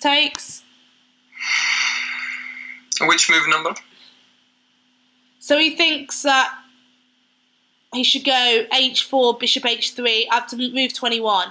So in this sort of position he thinks h4, bishop h3, bishop g4. But I don't see how that actually stops knight f4, unfortunately. I mean, I guess you can't go knight e6 and lose a g pawn later, but the same sort of ideas come. He said he shouldn't have let the knight go to f4, but how do you stop the knight coming to f4? Well, do you remember when I said this was black's only compensation, right? The f4 square? Yeah, of course. So I don't like knight g3. Yeah, I guess knight g3, that's what he's saying. I guess he should just go h4 instead and leave that guy there. Which makes sense, actually. I mean, if he doesn't allow something to come to f4, I mean, the knight on h5 has got no other... So it's interesting that he wanted to swap that off that way. Oh, I have a plan.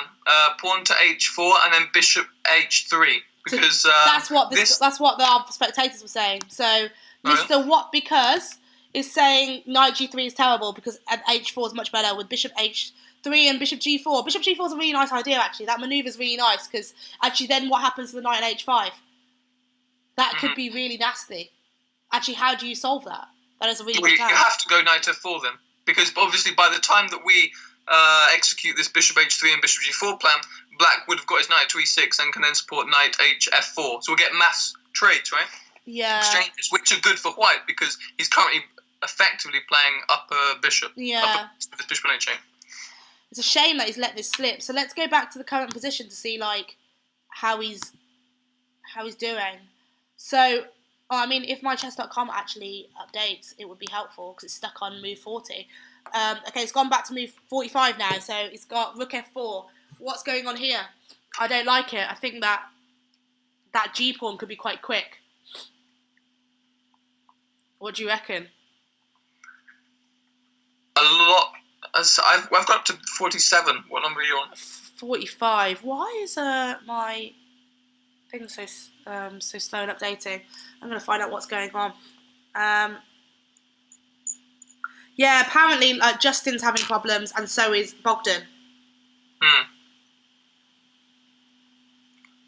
Okay, well, we have exchanges. Now we have only 1 pawn for white on the queen side and 2 for black on the king side. And they're both, we have passed pawns for both sides. Black is making progress. The g-pawn's ready at g4, and his king's on g5. And you can't see this, but it's not lagging for me. White's just played very fast, rook g8 check, king h4. So black's king is going all the way to g3 to help this pawn go forward. I think black's closer to winning than he ever has been in this game. I've just got it to bishop e2 coming through. Yeah, this 52 bishop e2. Is there any chance of somehow swapping off all the pawns and getting a rook and knight versus rook? Can you envisage any situation like that happening? 23 seconds for white? No chance. Yeah, this is kind of not fun. Amit has 6 minutes. Yeah, it's not good.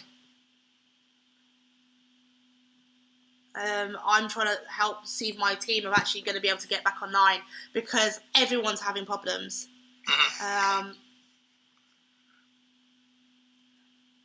We've seen king h3 happen, so he's just preparing g3, g2, and the light square bishop can't actually reach f3 to guard this long diagonal. So the bishop, if bishop can't touch g2, then black has a free path to coronation. There you go, king g2. Game over. Yeah, I mean, so we've lost every game this round. So this is absolutely a whitewash. Apparently, though, it was Jonathan Hawkins that actually aborted. It wasn't Justin, and so that's why it says he violated the terms. So it's nothing to do with cheating, guys who think that. He just aborted, and I'm talking about it now. So they're saying that game's going to be counted as a draw, but Bogdan counts as a loss. So it's 3.5 each time. So we've lost the match already. Essentially, not quite, but 7-1. We're gonna have to win every single game now to come back into the match. But it's apparently the game was just automatically aborted. They were probably having problems today, which is obviously not good for us. By the way, 64 g1 equals queen will probably cause resignation. Yeah. Oh, he's played rook g3 instead. He wants the whole queen. He doesn't even let Adair give up his rook for it. So apparently chess.com is having a lot of issues with the players logged in. And king e3 on move 65. So I'm going to have a few minutes break now in order to sort out my team and make sure that everyone is playing in the next one, because this is just not good. And I'll pass over to James, right? Yeah, and pass over to James. And so hopefully when we come back, everyone's chess.com will be working fine and we'll have all 4 players coming, because that, like especially that one with Justin defaulted as well, it's not good. So hopefully I'm going to sort this out with the moderators and we're going to be able to come back in full speed. So poor James Adair, I think, is feeling really gutted because he had a really, really nice position and it's just not good. So I think we're going to have a few minutes break. I'm going to make sure all my team's back. Peter, can you call your dad? I mean, he has no clue what's going on. He's playing blitz in between the rounds. Don't know what's going on. He's just like clueless. He's wondering how the game is going to start. So please, can you call your dad, make sure he's there for round 3, and I don't want to start with a 2-0 deficit in this round. You never know, the Lions come back, win 4-0, 4-0, and have the comeback of the century. So we're hoping for that. Obviously, it's probably not likely, but we're going to see what happens, and hopefully we'll see you guys after the break. Sorry about the technical issues. Hopefully all my team are playing, and we'll take a 5-minute break, and we're back with myself and James Coleman for the commentary. Thank you, Pete, for joining in and letting us know that your mother thinks that... Who's the lesser of two evils? Keith? I didn't say. I didn't actually say in the end, did I? Yeah. But Keith assumed it was him. Just the ego on that guy. Who is it then? You going to tell? Oh, I know, I never said. She'd want my father to win easily. Oh, hear that, Keith? You are not the lesser of two evils. So, actually... Wait, that's still on Twitch? Yeah. I thought we just signed off. No, sorry, dude. Okay. That is live. I thought we were still on Skype. The whole world to hear now. I'm sorry, but that is on record. Everyone's heard that. Keith, you are not the lesser of two evils, but in fact, Bogdan is. Sorry. Pete's gone bright red. See you, Sam. Love it. Everybody. See you. Thanks, Pete, for joining, and we'll see you after the break.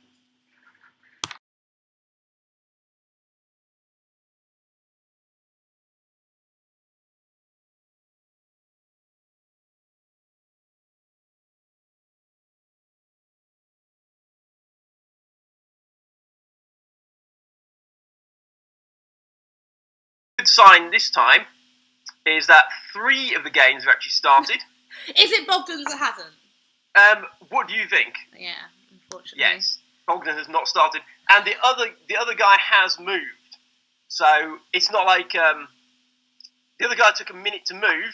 So he was spotting Bogdan some time odds because he thought, well, Bogdan's having a bit of a hard time tonight, but Bogdan's already overtaken him on the clock. Bogdan is now down to under 13 minutes. Sorry, under 14 minutes. I mean, I don't know what to do. I mean, what can I do in this situation? Well, I've just emailed him. He emailed me saying, "Is everything okay for tonight?" It's a minute ago, and he sent me a blank reply. I said, "Press F5, refresh the screen." He's now sent me a blank reply, and if you can actually see, I don't know if you can see this here, but all my emails here are from Bogdan, every single one, and not any of them have any useful content. And he's just sent me another one saying, "Why has nobody asked me to play?" Or more precisely, why nobody had asked me to play. I can't even give a straight face because he's doing the same with me, look. Oh yeah, I can see. Does it auto-pair? Do these guys get auto-pair? Yeah, they do. Auto-pair. I mean, why is everyone else able to do it, but Bogdan isn't? I'm going to actually make that point on my reply to him. Everyone else is playing. Okay. So there must be an issue. Yeah, but there's no issue with his emails, is there? I mean, he's whacking the emails out faster than shit off a shovel. I mean, if you can whack the moves out quicker, then you know. Oh, he's actually started. Oh my God! Congratulations! Yeah. For not being so special. Okay. Well, let's have a look. So we've got this round we have what? So we have Bogdan playing Amit Garci. We have Keith Arkle playing James Adair. We have Justin Tan playing Richard Pert. And we have, Dan Fernandez should be playing Hawkins. Yeah, and a couple of people have actually been asking me during the week, actually, about Justin Tan, because there's two Justin Tans, isn't there? And there's another Justin Tan, and the other guy called Justin Tan is the number 1 Crazy House player in the world. He's a very famous player. Oh yeah, I know this guy. Well, kind of, yeah. Oh wow. And it's quite confusing actually because they're both called Justin Tan. They're both Asian. I think they might even both be Australian as well. So a lot of people do get them mixed up, and up until a couple of years ago, they had a very similar rating. They were both about 2250 strength, and obviously the London Lions Justin Tan is a lot stronger now. But yeah. So our Justin Tan is not the famous Crazy House player, but there is another guy with the same name. But he is a better chess player now. Yeah. So, I mean, so So guys who are just tuning back in, I'm sorry for all the issues that we had earlier, and hopefully they're back on. I mean, basically, Justin had some issue against Hawkins, so we can confirm that neither Justin nor Jonathan Hawkins, and I gotta stop calling him James Hawkins. What is that about? I do not know. Jonathan Hawkins were cheating. Neither of them were. They got some violation because it was automatically aborted. Yeah, So, when you abort a game, it automatically comes up with that message. It doesn't mean anything. It's just they don't want people to be aborting loads and loads of games, so it doesn't mean anything. No, it's just right. They had some. And I mean, like, someone actually was like, oh, that's a shame. It would have been made British news if the British champion was caught cheating. And I was like, yeah, but not for the right reasons. Why is chess always in the media for the wrong reasons? Whether it's Nigel Short being a sexist pervert, or people cheating with, like, loads of phones strapped to their body in toilets or something like that. It's always something negative in the media. So I would not be happy to get chess in the media for something like that. I mean, Hawkins is a great guy. Not for a second would I believe that he's cheating. You can see on the screen right now, there's like his little avatar. It's actually a picture of his book, right? And that's what, amateur to IM? Because I actually remember him back in the day when I was playing in majors and I was better than him. Like, he was just like an average player. And then one day, he just went straight up to IM. And, like, obviously a lot of people were like, how did you get this good? And it was hard work, right? I mean, that's nothing else that he can say about it. He didn't just magically take a pill and became good at chess. So he worked really hard, and he wrote this book based on how he got there. Now he's GM, British champion, so obviously, he's got even better. But it's mainly about endings, right? Yeah, and the book is actually all about endings. Very interesting book, and it's quite a lot of it is about rook and bishop against rook. So even if James Adair had managed to survive to rook and bishop against rook, I wouldn't have fancied his chances holding that on the increments against the amateur to IM author. So that would have been a tough hold best of times. Which is quite interesting because, like, Hawkins... So they've got a lot of rook and bishop against rook specialists. I mean, Keith Arkle. That's what I was going to say. Great. And those two are good friends. Hawkins and Keith are, like, really good friends. Their Cheltenham teammates are just really good buddies anyway. And those two, whenever they play, basically just agree draws because, that's what they do. And so it's like those two have got, like, this weird specialty in endings. I mean, like, imagine if they did play each other and just battle it down to an ending. It kind of would be interesting to see who wins out the pair of them. Yeah, so. I mean, I don't know what Keith's record is in rook and bishop against rook. I mean, he's probably going to correct me if he ever hears about this, but I think he's had it something like 18 times, and he's got like 17 and a half out of 18 with him on the superior side. He's got a ridiculous score in the bishop against rook. I was making the point about last week how Bogdan had, like, the awful record with, like, always, like, drawing with the bishop and then always, like, losing with just the rook. So Bogdan never wins, does he? I mean, so what do you think? Okay, James, you just come on and you've seen an absolutely shocking display of what's going on today. I mean, 7-1. I mean, I would never have thought that. I mean, okay, I'm supposed to be trolling, but I'm just really gutted for our guys right now. I mean, we have, like, such a nice team. Like, we have a great team of, like, youth and just really good guys. And that's why I absolutely love our team, right? We're sitting there and, like, you go, Ravi and Yang Fan are also in the chat right now. Even though they're not playing, the guys who played last week are just supporting our team. And that's what we're all about. We're all, like, there for each other. And, a big lion pack. And, and I'm not going to troll for a few minutes. I'm just going to, like, talk about how they must be feeling right now. Because this is, I mean, yes, okay, they're slightly outgraded on each board, maybe. But I would say there's nothing much in it, really, with an individual game. And I think, I said it earlier, didn't I, that I wouldn't be surprised by any result on any board. Yes, okay, Hawkins is British champion, but if any of our guys beat him, I wouldn't be surprised. Because they can do it. I wouldn't be surprised by any result either, but I think the point is as well that, as you say, any result on any board is possible. So, even if the expected score was maybe 4.5, 3.5, or even maybe 5-3 or something, it's still, you're going to get an anomaly. And also with a team event, once you start doing badly, you can go on tilt, can't you? You can, you want to try and pull it back, and you can sort of overpress, and it kind of one mistake leads to another, and you start to, it starts to run away from you. So, but hopefully that they're going to pull it back. Well, when I say pull it back, I mean, obviously I think a match win is out of the question. You never know. 4 out of 4, 2 rounds could be the comeback of the century. Yeah. Okay, but I mean, if they can, even if they maintained the deficit and they lost by 6 points, 14-8 or something, at least they would have held their own in the last 2 rounds, and they wouldn't feel so bad. Yeah.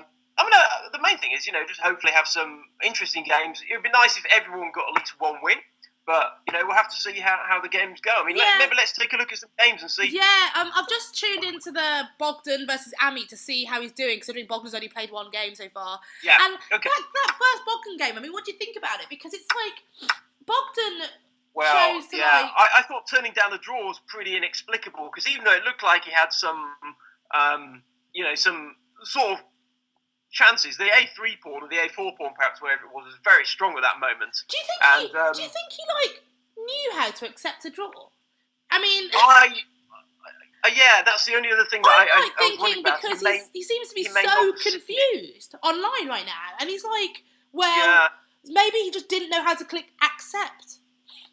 It's very hard to believe, though. I mean, he's a chess grandmaster. You would think that you'd have these little abilities to find stuff like that out. But I don't know. I think it was just a very unfortunate game. I mean, I was actually wondering if it was Bogdan playing. I mean, I know there was some doubt about what his account name was supposed to be. I thought it might be a random, an 1800 guy that, just decided to take up your invitation of playing in the match. I wasn't actually even sure that it was Bogdan playing. It was that bad. Talking of that, I'm just going to roll on to the Justin Tan versus Richard Pert one.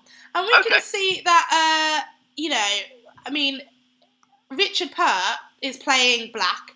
And if you have a look, Richard has decided to play the French. Now, for those of you who don't know, Richard has a twin brother. Some say identical, but I can definitely tell them apart. Can you tell them apart? Just about nowadays, yeah, just about, yeah. But maybe when they were younger, they looked a lot more like each other. But he started to play the French, which is, what his twin brother plays. And his twin brother is stronger, significantly stronger, some would say. I'm sure Rich probably wouldn't say they're significantly stronger. They have a kind of a big sibling rivalry. But, Nick has always been in the shot of British champion several times, and he's always come second. He's 25-60 maybe, is that about right to say? Yeah, although this looks like game over, doesn't it? It looks like Justin's winning this. Well, I'm just going to flick with Evan. We were saying that, what if Nick's playing? How would we know? Yeah, but I don't think he's by the look of it. Okay, let's go to the live position then. I've got to move 17, rook Fe8. Wowzers! Yeah, that looks... I mean, I'm only looking at it pretty superficially, but it looks like it can't be good for black. You know what? I mean, Hawkins might have had a lucky escape with that draw then. If Justin's just going to rip apart Richard Pert like this. Yeah, he might have done. I mean... Well, although Justin's a little bit upset. I haven't actually noticed that White had sacrificed a piece, but even so, it still looks... H6 or something's coming now? Yeah, Queen H7 check. And then H6, yeah, H6 is played. H6, yeah. And obviously you can't play G6 because Queen F7's mate. Yep. So, what do you do now? You have to take it, I presume. No, you can't take it, so what am I talking about? Same thing. Yeah, so, you have to wait for him to take you. So... Yeah, 7, but this is... can't you play Queen takes G7, threaten F7, then go H7 and then H8? Is that better, or...? Yeah, I presume so. Yeah, Queen takes G7 looks very strong. And Black's counterplay on the Queen side looks to be... Is non-existent. Non-existent, yeah. It's only going to take a long time. Yeah, he's taken on G7 with the Queen, makes sense. Yeah. I mean, Pawn takes is probably fine as well, but Queen takes certainly makes sense as well.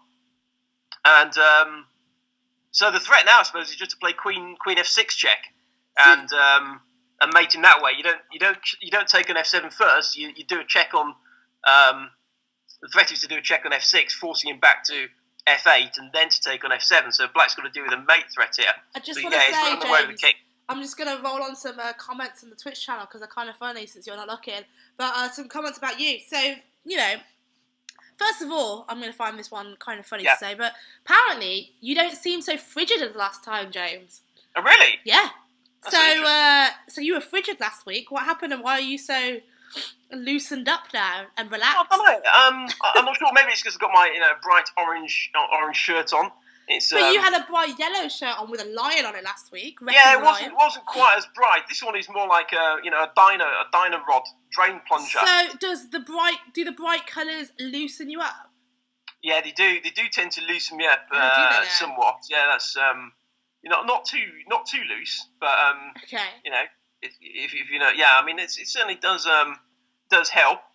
So if anyone wants to know how to loosen up James, Just, you know, Yeah. bright colours. That's Exactly. the key. That is Exactly. the key. So, And we have a question of why aren't we in this tournament? Well, pretty sure Well- the simple answer is that we're probably not strong enough. But well, we could be if these we had guys a are really playing- high-rated player, we might need to cancel him out. So well, that's what I'm saying. And the way these guys are playing, well, I'm joking, Yeah. obviously, because you know, they're still. Well, they're a lot stronger than me for sure right now. Yeah, I mean, don't write us out, guys. I mean, I'm wanting to be more managerial. I'm wanting to look after the guys, and I'm hoping that I don't have to play. But you know, James might come in a couple of times, and you know, we're trying to get people like Nigel and Luke to play. I mean, the fans would love to see them play, right? So, but the point is, we're also saying that unfortunately, you know, we do need some funding for the team. One of our GMs doesn't have internet, so they can't play. You know, a couple of the guys are professionals. They're some of the best in the world, so we do want to try and give them a fee to play.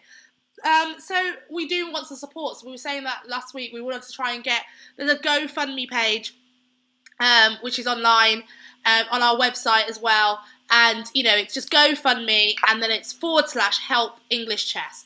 So if we go to the GoFundMe and you want to see people like Nigel Shaw and Luke McShane play, then definitely show your support for English chess, and we'll be able to get them playing one of these weeks. And do you know what? I'm pretty gutted that they're not playing today, because what a difference that would have made to the tournament, right? Definitely would have done. Yeah, that would have been a big difference. Huge difference. Well, let's just check in one more time on the Justin 10 games. It's hotted up. So he's got a second queen on the board right now. What is going on? But I'm not sure that this is that clear now, because Black is starting his counterplay quite seriously. Oh my god! So after C3, what is going on? Because you can't take it because you've got like this Bishop A3, Queen B4 followed by Mate. Yeah. Oh well, actually, then maybe King can come to D2. Is that the idea? But I mean, or can you? I mean, it's difficult to survive if you allowed C takes B2, King B1, and maybe like Knight B4. But also Queen A2's coming first as well, so you've got to be really careful. What has Justin made a mistake here? Well, it felt pretty good for White. I'm sure that. I mean, even if we go back, say if we roll back to 17, Queen D3, and then it went Rook F E8, and then Queen H7 check, King F8. I mean, I feel like, what if he actually went for something like... Okay, so he covers the E7 square. How does he do that? Maybe Rook D5 followed by Knight D5, and then his mate coming. Yeah, that makes sense. That makes sense. But obviously, I can understand reluctance to check away a lot more material, even if you like. Obviously, objectively, might be very good, but it seems like something has gone wrong. So I went for H6 as well in my head, and then H6, King E7, Queen takes G7, feels right, King D8. H7, yeah. So is H7 just a bit greedy? Is that what it is? I mean, I liked H7 at the time, but maybe you have to play, maybe you have to take a time out of King B1 or something, but you feel like you should be... but actually, the question is BE4, does he need to play Queen here now? Why can't he actually play like Knight somewhere, or... Knight takes D5, but you know. Maybe. Not Knight takes D5 because that doesn't do anything. Because after you could actually play maybe Knight C to E4, and then if he takes it, you've got like Knight takes E6 coming in. Yeah.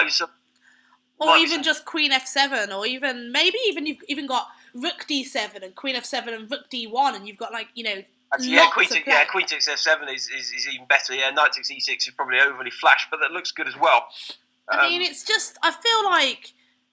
Yeah. I feel like our players have had some really good positions, and then suddenly, something's happened. I mean, okay, so just got a couple of questions on the Switch channel. Someone said, "Who are you people? Never seen you before." Who? I mean, this is a little bit rude considering you've just come into the conversation. But so yeah, thank you for commenting. The chair 007. So. I'm Sabrina Chevannes, and this is James Coleman, and we are the manager and assistant manager of the London Lions, so that's why we're commenting on this game. So, yeah, you don't have to watch it. Up to you. That's a good point. But was that? Yeah, someone's also asking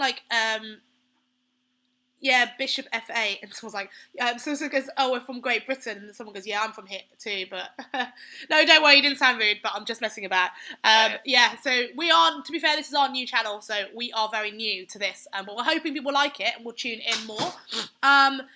So let's maybe move on to another game. Yeah, so we're just basically, we're a bit gutted, obviously, with the scoreline so far, so we're hopefully going to try and find something. Have you seen anything that looks tasty that I can move to? Well, Hawkins is an ending, so let's leave that one. How about James Adair and Keith Arkle? Let's maybe look at Bogdan, because that one looks about the most exciting. It also looks like Bogdan might be doing quite well as well. So let's maybe just have a quick look at that. Yeah, it'd be nice to have all 4 games going and actually, be able to do something about it. So this is Bogdan, right? So we've got Bogdan's playing black. I think it's a bit. Well, if we looked earlier, Amit sacrificed an exchange just voluntarily, right? Yeah. So he went for the play. I guess Amit's feeling confident because he's on 2 out of 2. And he's just kind of destroyed a couple of good, strong IMs so far. So he's feeling confident. But he's up against Bogdan, who is our only GM of the team, albeit only 2,400, but he's still a very good player. And in the first game, we don't really understand why he declined a draw against Richard Pert, and then he defaulted the second game. So we're hoping that he can do some business here. So what is going on, do you think, here, James? Well, just looking at material, Black's still an exchange up, and it doesn't look like anything too bad has happened to him. After Rook B5, the Queen's under attack, and then maybe he's going to swing over to G5, and is there going to be any nonsense you think's going on? Or do you think that Bishop on C3 is covering that diagonal well enough that he can kind of defend? Yeah, I'm not sure about the last move, Rook C2. It maybe feels like it's a little bit passive. Yeah. I'm not sure. He could have done something else. Maybe I'm not exactly sure what. It's easy to say don't like move, but I'm not sure what else he could have done. But okay, Rook B5 is quite interesting. Yeah, I'm a bit concerned after Rook G5, and then maybe the knights can just hop in at some point now. So what's going on? So maybe he's got to play Queen E4 or something to try and at least keep control of one of the knights. This maybe. He's played Queen D7. He's played Queen D7. Rook G5 checks happen now. So Rook G5 check. Where does the king go? H8? King H8, yeah. So a knight hops in somewhere, or Queen H6, or something. Yeah. I'm a little concerned. Are they Queen H6? Oh yeah, you can't even go. I was thinking Queen H6 and maybe you go Rook C6, but that's a nice blunder into a mate in 1, so I can't really do that. Well, Queen H6 maybe doesn't threaten anything. No, but it kind of holds some position there. So that's why I'm like, I'm not sure I even. But maybe you just go A4 or something and just say, okay, what are you doing? But I agree actually. Maybe White does have quite a lot of compensation here. This is maybe a little bit, and the thing you've always got to worry about, with Bogdan is time management and any technical issues that could arise. So you never feel completely comfortable until he's actually got the job done. I noticed that someone's actually commented in the chess.com chat saying "sick, bro." But I'm not sure what they're actually referring to. I saw that. I was like, who are they talking to, Mr. Huang Dong? I'm really not sure sick, bro. what move. They must be American. Come on, look at that. Who says that? No one English says that. Yeah, this is sick, bro. But which one are they talking about? I don't know. It would be nice if you'd actually said, "Oh, this, Rook B5 was sick" or something. I'm not sure. Are they even talking about this game? Is it yeah, relevant they have to this to be, particular? This is the chat for this game. Oh, okay. Sorry, my bad. So, but, I'm not sure what was actually sick, but we may find out. But certainly, actually looking like White does have reasonable play. Yeah, I'm not too comfortable with it. And after I saw the last one, he's exchanged off now. He's got the queens off. So he's got the queens off now. So yeah, but he's taking the A5 pawn and actually, Yeah, the thing is, it's not. Bogdan's probably not in any danger. Yeah, but it's probably just sterile now, right? It certainly is sterile. Yeah. And know all about that type of position. So okay. Well, maybe we'll move on to another game because I'm going to look at the Keith one because I haven't seen that one yet.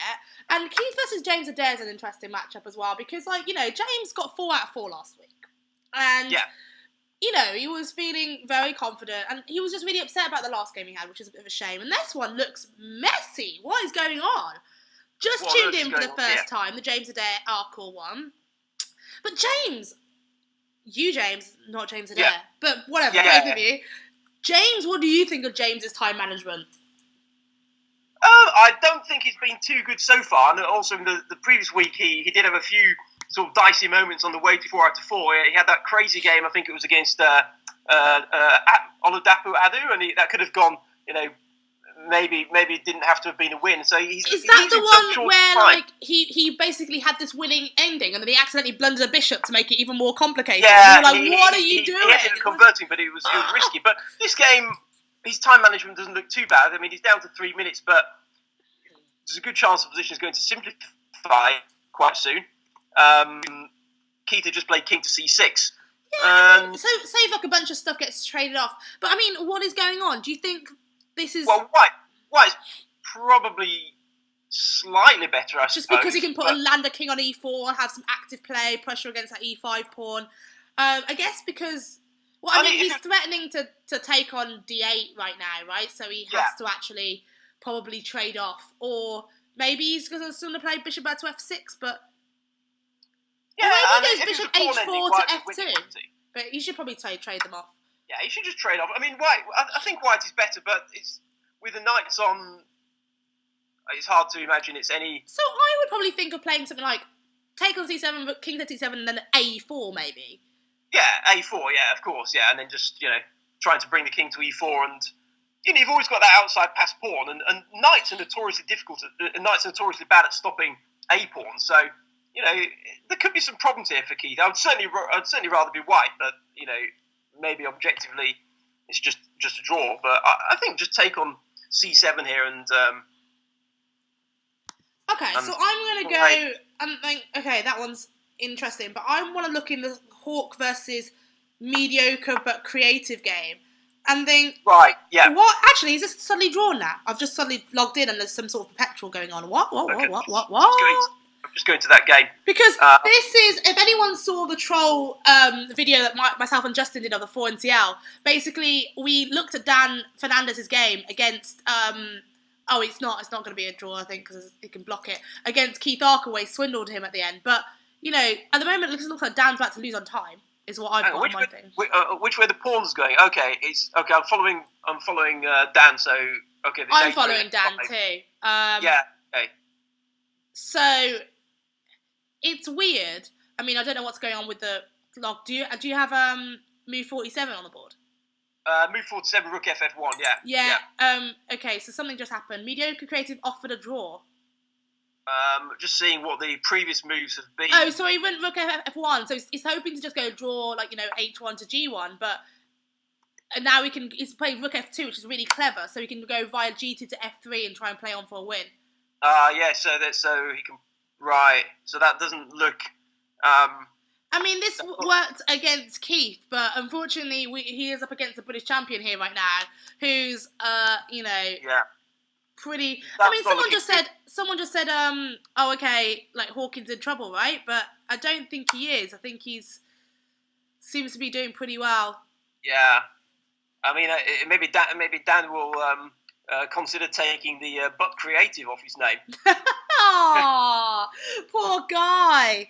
I'm joking, but he's still quite creative. I mean, like last time it was looking awful, but he's hoping to do and he did the same thing, and he kind of, you never know. You could see some mess going on, but yeah, it's probably not looking too promising, is it? No. So. Oh, it looks like Amit and Bogdan drew, which you kind of expected. Okay. Yeah. All right. That's an expected result.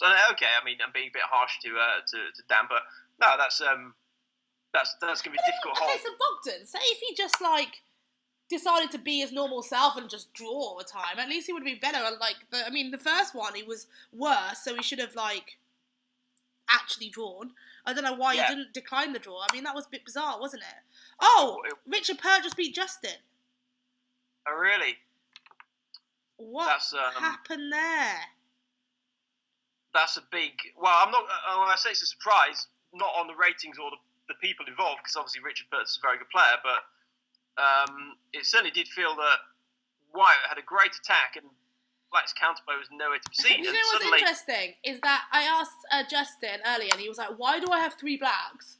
And I'm like, "Why have you only just noticed you have 3 blacks? So I thought you were supposed to be preparing." And he's like, "Nah." And I was like, "Wow, okay, well, that's confidence," because I think the other guys were preparing. That is confidence, yeah. So, whatever preparation the guy had done, Pert had done, it didn't work. Yeah, because he went after B takes C3. Justin went Queen H3, and so Queen H3, yeah, Knight B4. And it's still very messy. I'm still not too sure what's going on here. I mean, you know, when you have these positions, they always like, okay, you've got to give back material. Yeah. Give back material when you're winning. So the material here is insane. I'm pretty sure it's just like a queen up, essentially. Queen and pawn for 2 bishops. So at which point do you just give back the material? That is a very good point. Well, maybe, I don't know, actually. It just looks very dangerous. And I mean, whatever the objective evaluation is, or whatever you want to call it, in a rapid play game, you know, even this quick rapid play game, is you know, the initiative is so important. I mean, maybe, it's tricky. I'm not really seeing. It seemed to just drift away from him without anything special happening. His queen's got sidelined on the G and H files, and Rich just crashed on the queen side. So he took on C3 with a pawn. I mean, that looks scary. Yeah. But I mean, okay, so he takes on F7. I knew that was going to go. Oh, knight takes C2. Well, that's a nice move. Yeah, I mean, maybe the other bishop to A4. Yeah, I think it's already probably very bad by this stage. Maybe it had gone wrong slightly earlier.Maybe he didn't have to play. Maybe H7, or maybe even just maybe taking on G7 with the pawn was, another option. I feel H8 was weird as well. Like after B4, why did you need to rush the queen?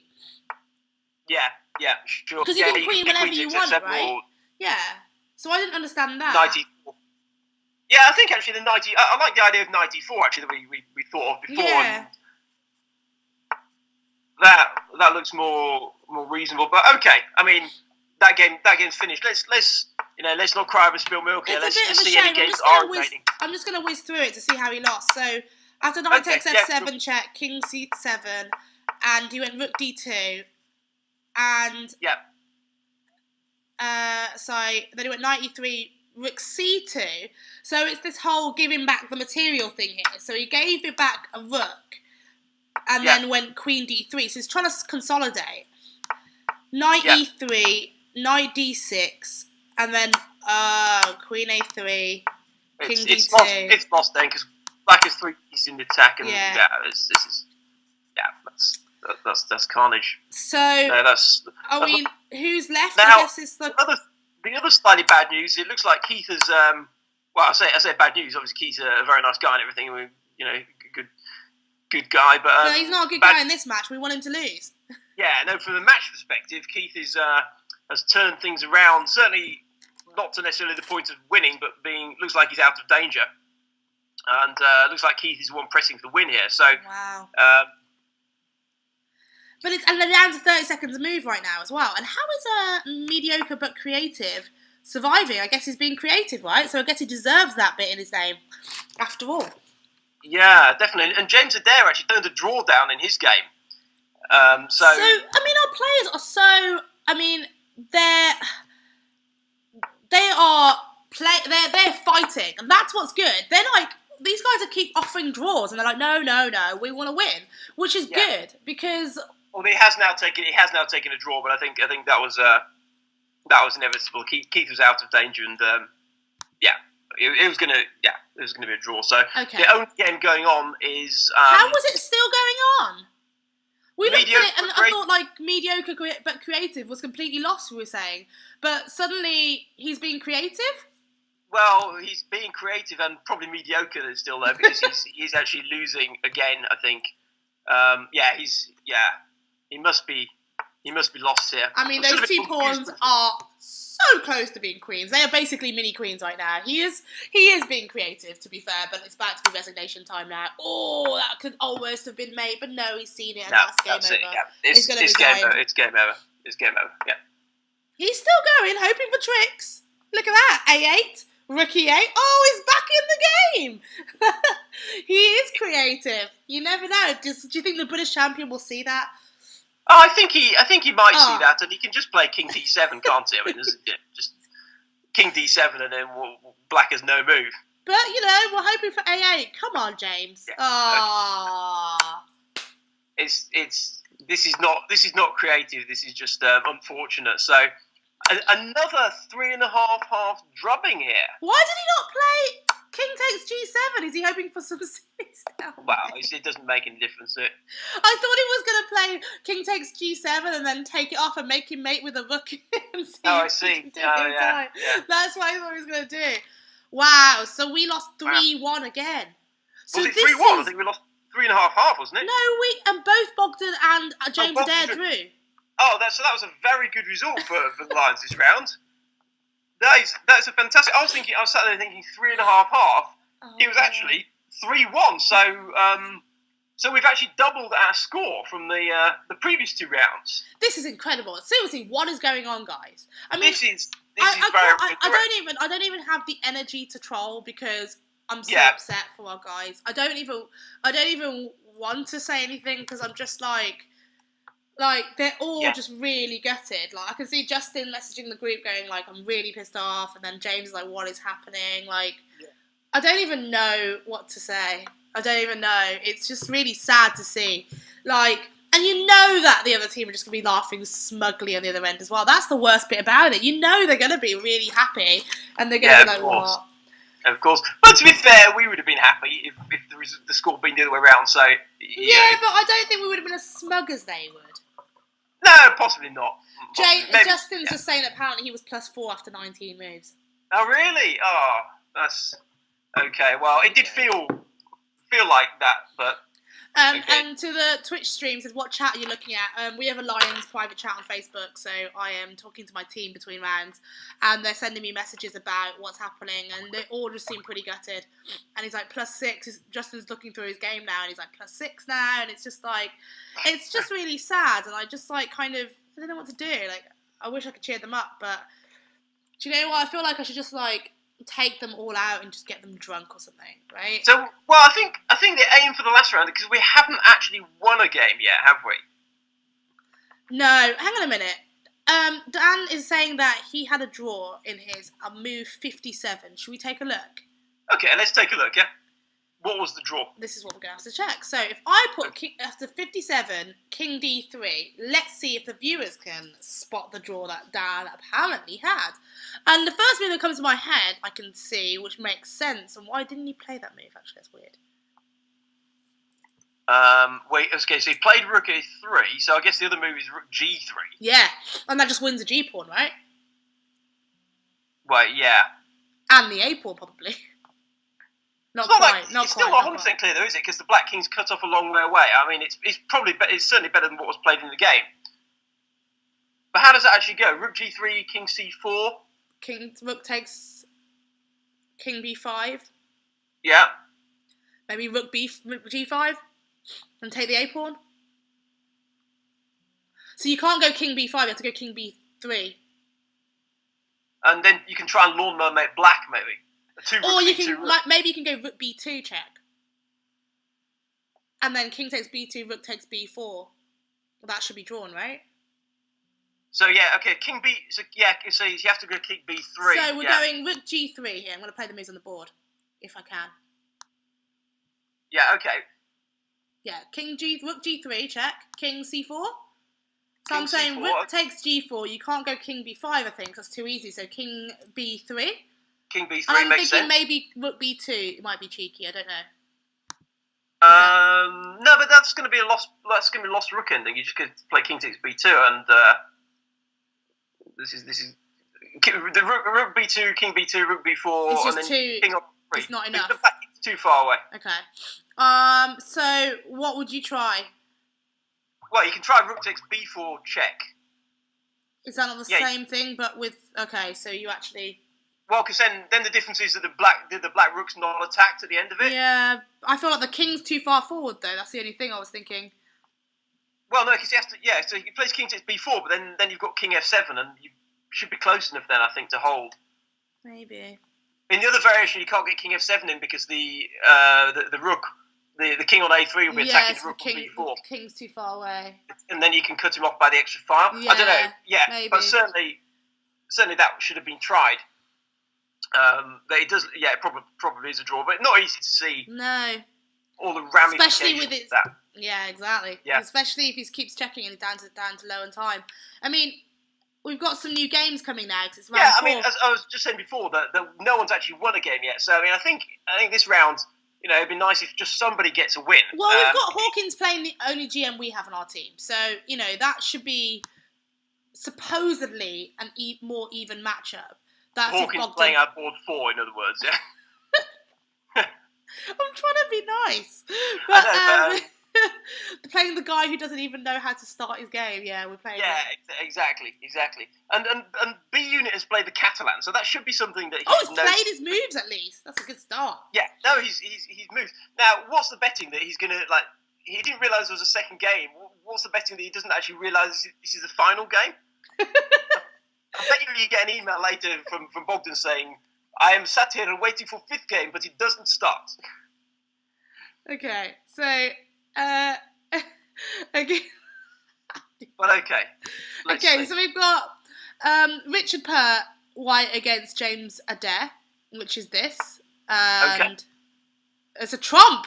And Richard Pert is repping his book, which is Trompovsky. Play the Trompovsky, which is an repertoire. That's what he calls it. Exactly. I see what you did there. That's good. Yeah, very good. Repertoire of his choice. So this is the position, and actually, I mean, James has chosen to go down an interesting line, which I don't think is very good for Black. I mean, I think this line is great for white, where you play C5 and you have to play G takes. And I mean, the reason why I say this, I mean, I've had great experience with this. I've just got good results. I mean, I remember playing Katerina Nemkova in this, and I played white, and she played this, and she's a strong WGM, plays for the US women's team, and I had a really nice win against her in this position, just because I think it's very difficult for Black to play. And generally, when I play against most players who play this line, I generally have good positions. So it's interesting that James has gone down this, but he must have prepped, or must know what he's doing. And it's interesting because Rich has banged his moves out quite quickly, and obviously he's written a book on it. And G4 and he's probably got a copy of the book by him, hasn't he? He's looking at it. On one side, just like, okay.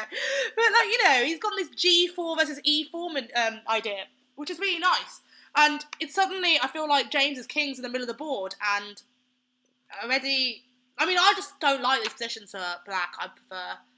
So what do we think? I'm inclined to agree. It doesn't look anything special for Black. Yeah. I mean, it's probably quite concrete. Superficially, it doesn't look particularly appealing. But maybe this is playable. I don't know. But it's gonna be more interesting probably when it resolves itself and we can see exactly what's going on. But for the moment, it looks. So that's our board 1 versus board 4, and we don't particularly like that one, so that's not a good start. And who else have we got in the mix today? So we've got so it's all in reverse, right? So 2s versus 3s and 1s versus 4s. So for some reason I can't see any people playing. Oh, I can see.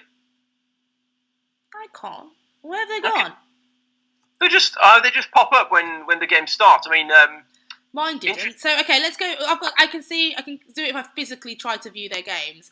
So I can go to like Keith Arkle versus Justin Tan. Is that actually going to be interesting? Another Keith special. He's got a Queen's Gambit. Looks like a Queen's Gambit decline. Yeah, he plays this stuff all the time, and it's he likes it's this. my least favourite opening in the world. You don't have such good results against this, do you? I have the worst result, which is ironic because Keith and I play such similar openings, right? Yeah. And people are like, "Oh, you're like a mini Keith," and I'm like, no, because we literally play the same openings, but in the opposite ways. Like, I have the worst result of this game because I hate it, and then try to do stuff with it that I shouldn't be doing, and that's why I end up like having bad results. But we both have the caro, and actually I have great results with the caro, and Keith ends up copying my ideas because he's like, oh, that's really clever, because it's like totally different. It's not like, so we have the opposite sort of styles in a way. I hate these positions. Keith is going to love this sort of position. Well, I don't think Keith's going to lose this. Put it that way. I think.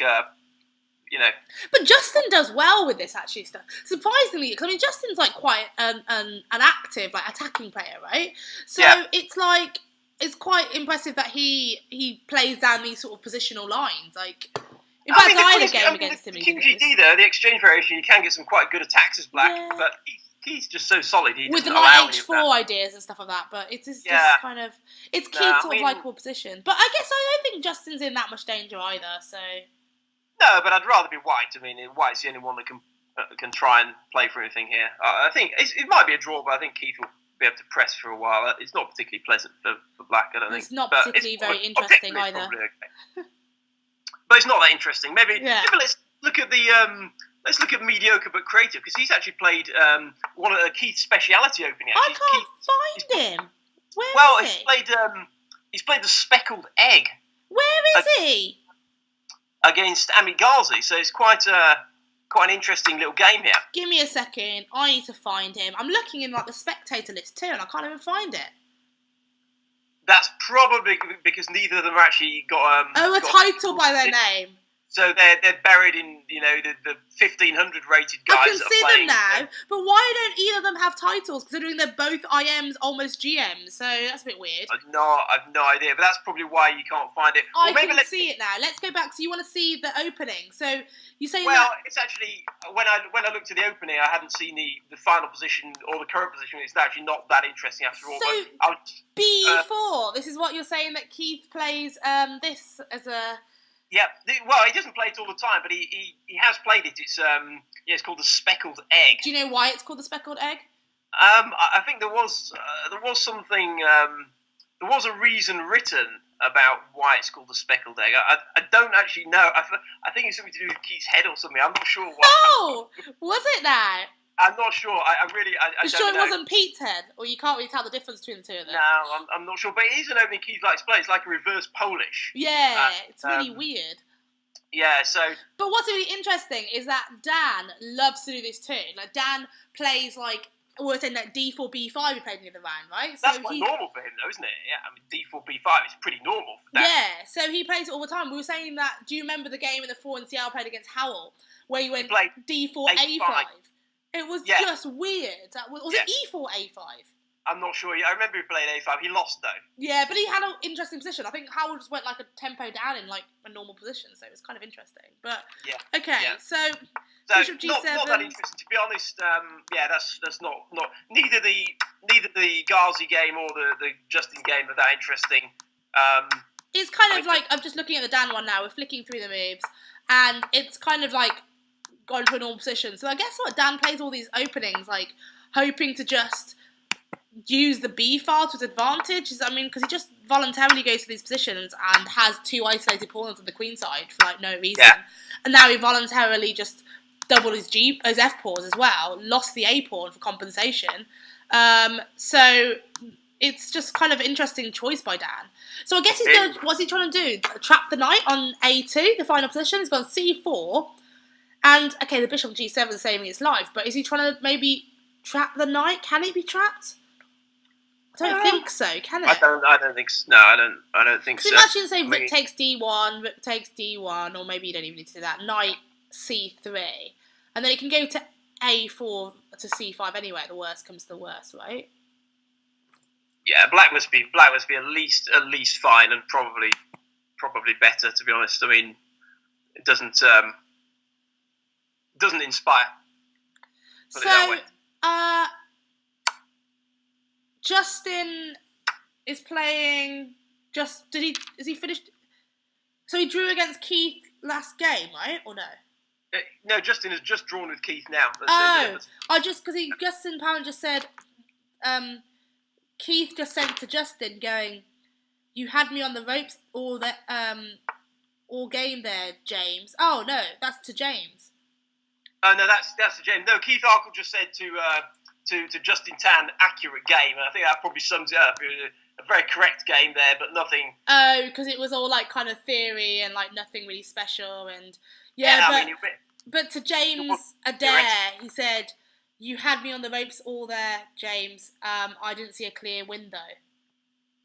Yeah, well, that probably sums it up. I thought White was better in that game, but yeah, and Justin sort of said like standard Keith structure game, and now he's like, and he's like, Justin's like, it was following our game from before, and he's like universally known as the Keith structure. Exactly. I think both of them probably know that wasn't the most exciting game, but I mean, I can totally understand it from Keith didn't need a win from his team point of view, and he just wanted to play a game of his normal chess. So fair enough, and that's And he's sort of saying now, he's like, okay, well, good luck, Lions. Regain some of your dignity, and that's all we're trying to do really now. Like it's been a really disappointing match, and I don't really know kind of what's gone wrong really, because as I said, it should have been a really close match on paper, but no, it's been a complete like whitewash essentially. Yeah, it has. It's been very very disappointing. I mean, feel sorry for our players. As I say, it'd be nice that if we could actually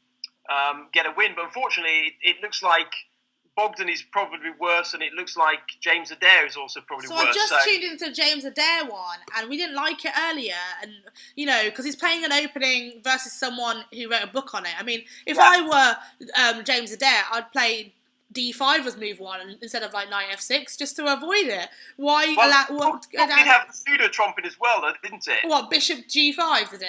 Yeah. 2 bishop G5, but that's not as good. That's like there's nothing in that, so it's like Yeah. I mean, you have to, but, I mean, okay, this position is not lost or anything, but... Maybe James has read Richard's book, called the wrong part, Richard's book, and just didn't respect it, and was probably like, oh, this is pants, this line, so I just don't believe it, so I'm just going to play it. You never know. It's difficult, because you only get to find out the colours, 1 or 2 days before the match, and it's difficult to prepare for all the players with both colours. We just, you even only find out the pairings a couple of days before that. So it's very hard to prepare for the entire rest of the squad with both colours in such a short time. So he wouldn't have been able to look at the whole book, but he probably just checked his repertoire and decided to play what he knows, and presumably he's played this before. It hasn't worked out, but okay, the game goes on. It's not like black is loose or anything, but. Yeah, we're not going to get a win in here by the looks of any. We want to try and win, but we haven't managed to win a single game. So I'm going back to Ami versus Dan and hoping Dan can do something, but doesn't look like it. Let's just check in with Bogdan's game. So we haven't received Bogdan's game yet. I'm just going to flick to that one. Bogdan's game. I've just accidentally put the Bogdan Keith one, but nothing really happened in that one. Where is Bogdan's game? Bogdan is playing Sumo Hawk. Oh, that's disappeared.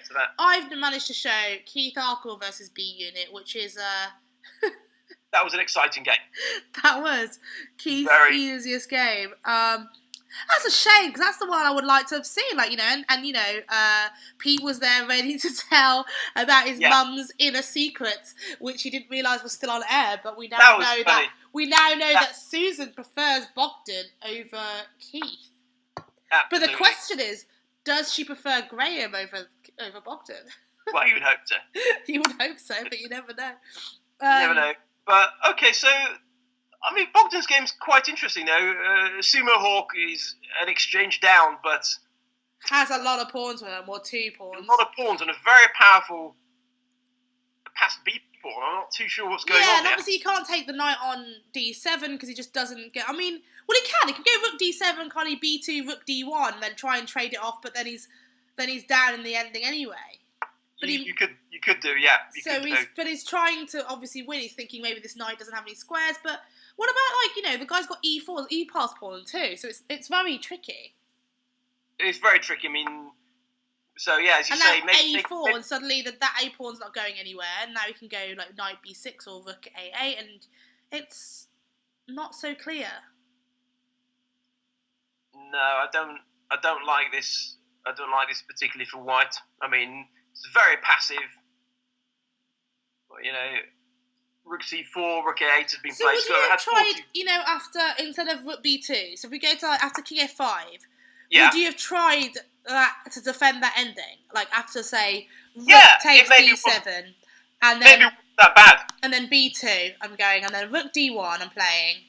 And then b1 equals, presumably, queen, although it probably doesn't matter so much. And then, rook takes b1. Well, you can take an f7 check before you bring the rook back, can't you? Oh yeah, and then go to f1, of course. Yeah. So that's a little bit more accurate. So take this pawn first on f7. Yeah, I think so. Yeah, you might as well. And then king where? E4. Well, say king e4 just to be nearer to the pawn. Yeah, and then rook f1. Yeah, then promote. You have to promote, and then takes. Takes. But okay, then you're accepting as white that you're really just playing for a draw and you're grovelling. Maybe Bogdan's actually still trying to win.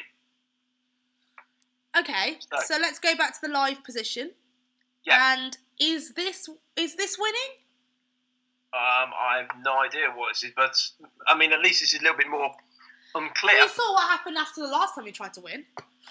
Yeah, I know. A bit worried about that. Well, okay. I suppose it doesn't matter now because he's like, we've lost so badly in this match. But we're just trying to win a game because it'd be nice, But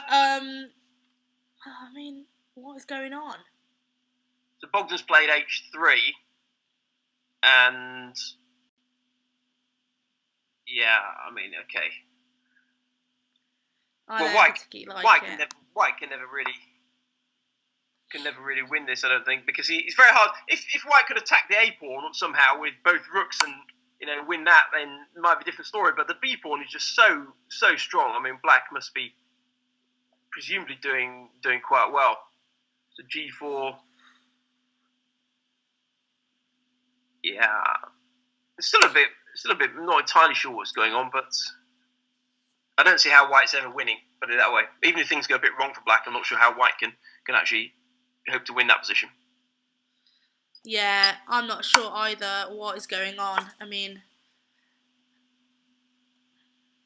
this is like, I was discussing the team before we played, because I saw their lineup, because I was debating whether, like, to obviously have 2600 and, weaken the bottom boards, and I was like, okay, I'm going to stick with our youth. I like the fact that I'm picking up young English players who are talented, and I thought we'll be fine. And I saw their team come out, and I was like, it's a pretty strong team.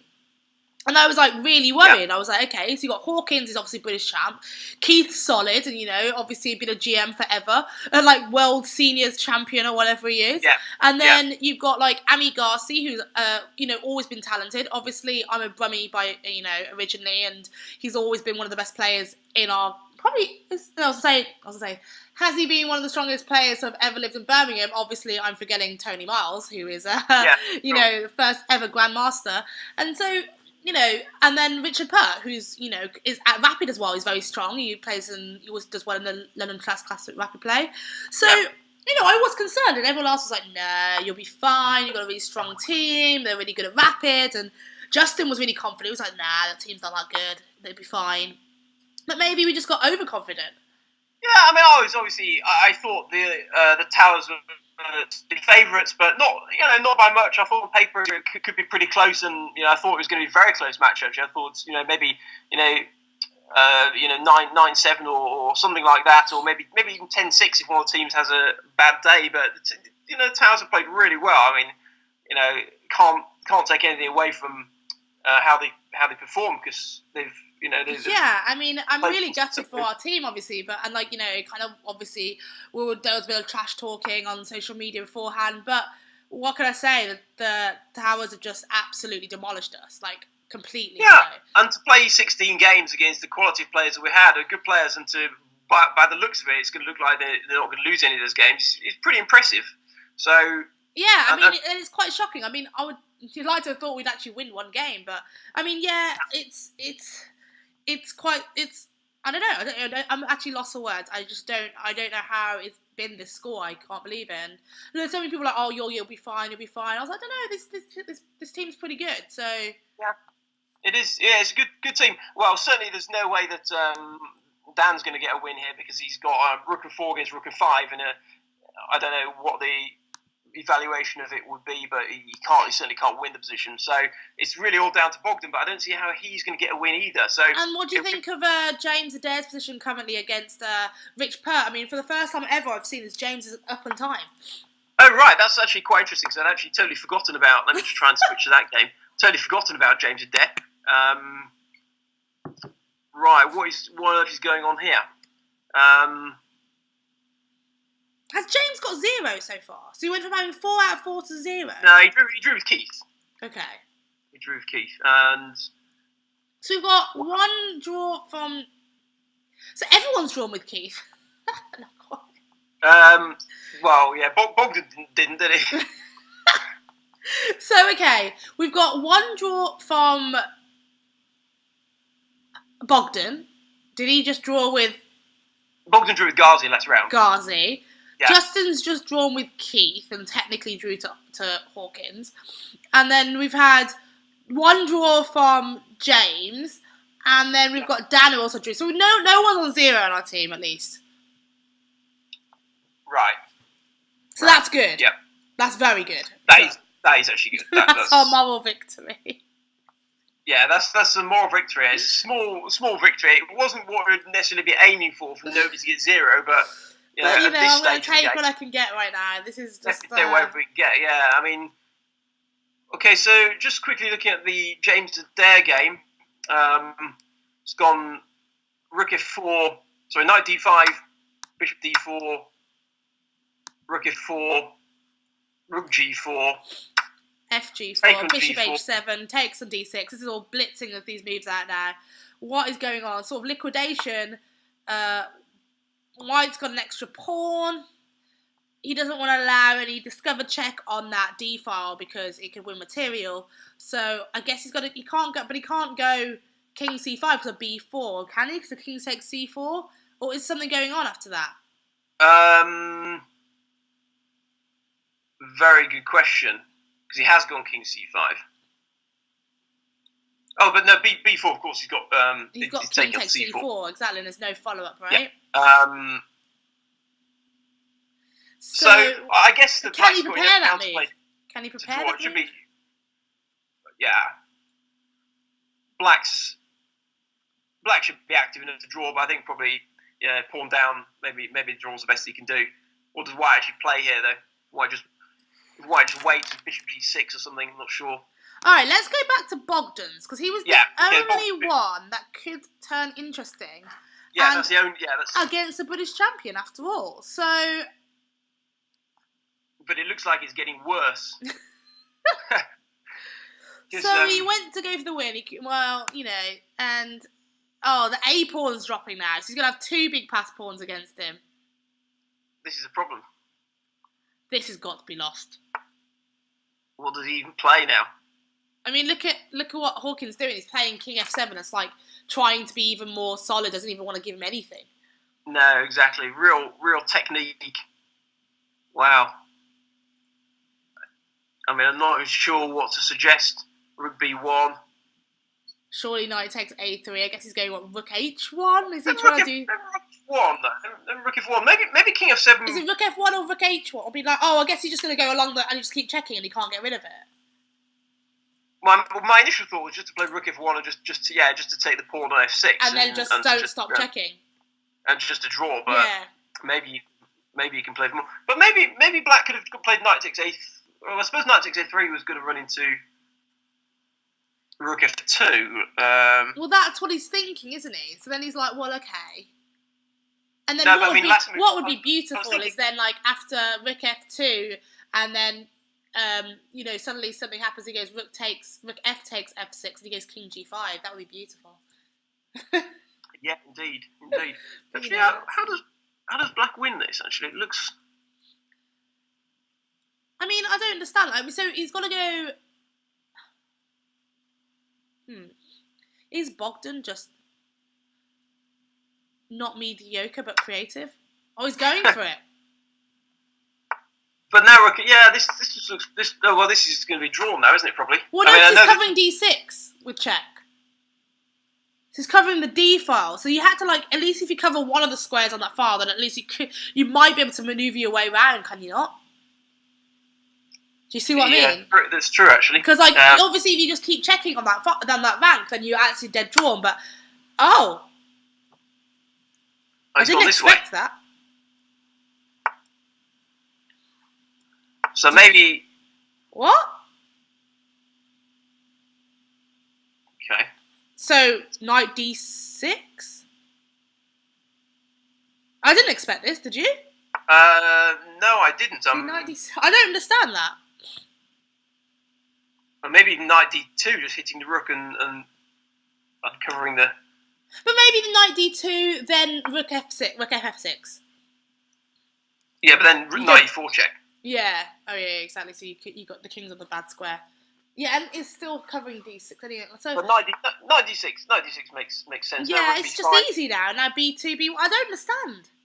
That was a very weird way of playing it, wasn't it? Yeah, but maybe with the knight, maybe the black knight on c4, it wasn't that easy to work at the perpetual. But I think Bogdan's losing this one. So I guess there was nothing that he could do anyway. So I mean, it's gonna be. I mean, it's quite surprising that we've just lost every single game pretty much. We've not won a single game.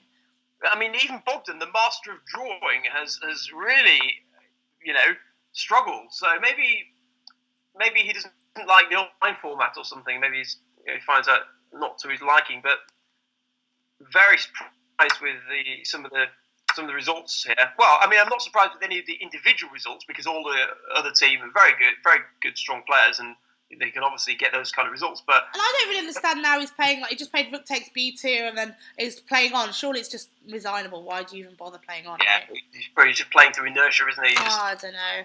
So I don't really understand that because just resign. Okay, Bogdan resigned now. I'm not even going to check my emails for 3 days because I don't want to get an email from him about this match. Yeah, I'm going to get one. I know after this going, hi Sabrina, I played my games, what now? And I'm just going to be oh God, okay. Exactly. It's just, I mean, I spent, I had to contact chess.com personally because he really wanted this B unit, login handle. And he doesn't even, it wasn't even his. Yeah, no, it wasn't. Well, I don't know. We don't know because it was a Hotmail account. Because I went and helped him and tried to just say, "What's my password?" I'm like, "I don't know what your password is." Yeah. So I was like, "Okay," I pressed forgot password. Everybody would be emailing him, and he got emailed to a Hotmail account, which I didn't know he had. And he was like, "I've checked my Hotmail and it's not there." Yeah. So I was like, "Okay, so whose is it?" But because the account wasn't used for several years, chess.com transferred it to him, which was good. Yeah. But then we found out that he had another couple of email accounts, chess.com accounts. So right. Yeah, it was very, very strange. Even when we tried explaining to him, this Bogdan, this might not be your account, choose another name, he said, no. I choose B unit. Just no, that is not your account. But he's managed to get it somehow. He's managed to take it off the rightful owner or resurrect it. So I don't know, but it hasn't helped him. I've just tuned into Dan versus Amit because it's interesting, and I'm pretty sure they're probably going to offer a draw in a minute, but Amit's going for the win here, but I thought for a second they were going to offer a draw. But what do you think is going on in this game? What do I think is going on in this game? Right, interesting. Because Dan's just circulating on the... Oh, okay, so he's going for this h3, Well, I mean, you can't do anything with it. It's just losing, isn't it? Yeah, well, no, okay. So he goes h3 now. And at first I couldn't see a way out, but obviously now you can. No, he's losing because he's in Zugzwang because he can't move the king. Exactly. And he's gonna get Zugzwang. But okay, if he moves the rook still, he can't obviously play. But is he going to go all the way back round with his king now? And he's going to basically go all the way back round. He's going to run out of squares. He's going to run out of squares. But why is he going that way? Surely, I thought he was going to go all the way back round and go E8, F8, G7, H4, H... Well, he can play King C7 and just come around to B3 as well. Okay. I mean, there's probably... Yeah, he's doing it this way instead. Probably more than one way to win, but you can never... You can never move your king because of the check. No. You can never play F5 because they take it and then you can't take it back because of a check. So he's going to try and go F5 now? Yeah, exactly. Because he's blocked the shelter the check and go king takes. But then you can just play H2. H2 Yeah. exactly, and then if And rook that's- takes, then you go rook F1 check, and this is dangerous. That's the end of the game. Yeah, Like, yeah, H2. that's it. It's game over. Game over, yeah. Wow. So, I presume, yeah, he resigns, yeah. Yeah. It's a nicely played game, but... Ami didn't get 4. He got 3.5. I mean, this is pretty impressive play by these guys. Very, yeah. I mean, all credit to them. All credit to them. Yeah, these are new players which are playing this week as well. I didn't even know they had Ami in their team. Yeah. So, I mean, that's an interesting sign-up they had. Surely, I'm going to give Amit some words as well, considering he's a fellow Brummie. He should be playing on our team, really. Yeah, absolutely. Yeah, definitely. I'm not sure what he's... Although I suppose maybe as a fellow Brummie... Well, I was going to say, what's his affiliation to London? But then it would be the same question if he's playing for London Towers as well. No, but he lives in London now. Oh, he lives in... Oh, okay. Yeah. So he's actually in London. I know you can play as a free agent or whatever, but okay. Yeah, no, he lives in London now. But I mean, Hawkins doesn't live in London, so he... But hold on, it does look like James Adair's winning. Well, I'm trying to get back on this now, but it doesn't seem to allow me... Maybe it just doesn't think that we should win anything. No, but I think... Dan is like, no words. Sad. Oh, I'm really sad for my team. This is just like... Okay, James Adair has time advantage too. What is going on? Yeah, no, James Adair is winning because he's promoting. He's going to be an exchange up. Oh my God! We're actually going to win a game. We're going to get a consolation And win. Richard Pert is going to lose with his beloved Trompovsky. Yeah, absolutely. I am just going to refresh this page because somehow my chess.com is not working and I can't bear to miss this moment where we actually might get a point. Well, it's finished. He won. He won already. Oh, I missed the moment. I'm trying to refresh the screen. Interestingly, that I'm really upset now. James said thanks. He normally says thanks, GG, but this time he only said thanks. Does that mean that he won the good game? Just the thanks, yeah. Yeah, he says thanks, GG, but actually, thanks, Rich. Play crap. Just thanks, GG, but there's no GG. There's naked GGs. No. So does that mean he only ever says, "Oh, why is my thing?" Yeah, something's going on with my chess.com again. He just put, "Oh yeah, thanks." It's flipped anyway as well. So he promoted, and that was it. Yeah. So that was it. Yeah. And my board has decided to shift as well, which is not pretty. So that was a respectable 1.5, 2.5 that round. That was so again that so what did that leave the final result as? Was it 3.5 against 12.5? Would it be 12.5, 3.5? Yeah, I don't know. It's pretty bad, right? I think 12.5, 3.5. So that's about the same margin that we won. We won last week. So overall, overall we're even. Our We're point even, difference, yeah. but we're not though. Because I think we won 12-4. 12. So 12. we're down. That's right. We're down half a point or whatever. But 1 point or something. But it's kind of sad, and I don't even know what to say. My poor guys, because we've got a really. Someone just said R.I. Pert. Love it. Yeah, that's good. Well, I know what I'm going to say. I'm going to go and get some stuff done and lick my wounds, metaphorically speaking, as a lion. And maybe be back next week for some more of the same. Yeah, so overall though, people didn't expect. You saying that someone predicted that 16-0 to the Towers. I think they were joking. One of the chess.com staff members on the prediction panel said it's going to be 16-0 or 0-16. So a bit rude, but unfortunately. Our players are good guys. Like, last week we saw such promise in all of them, and it's. We lost Ravi and Yang Fan,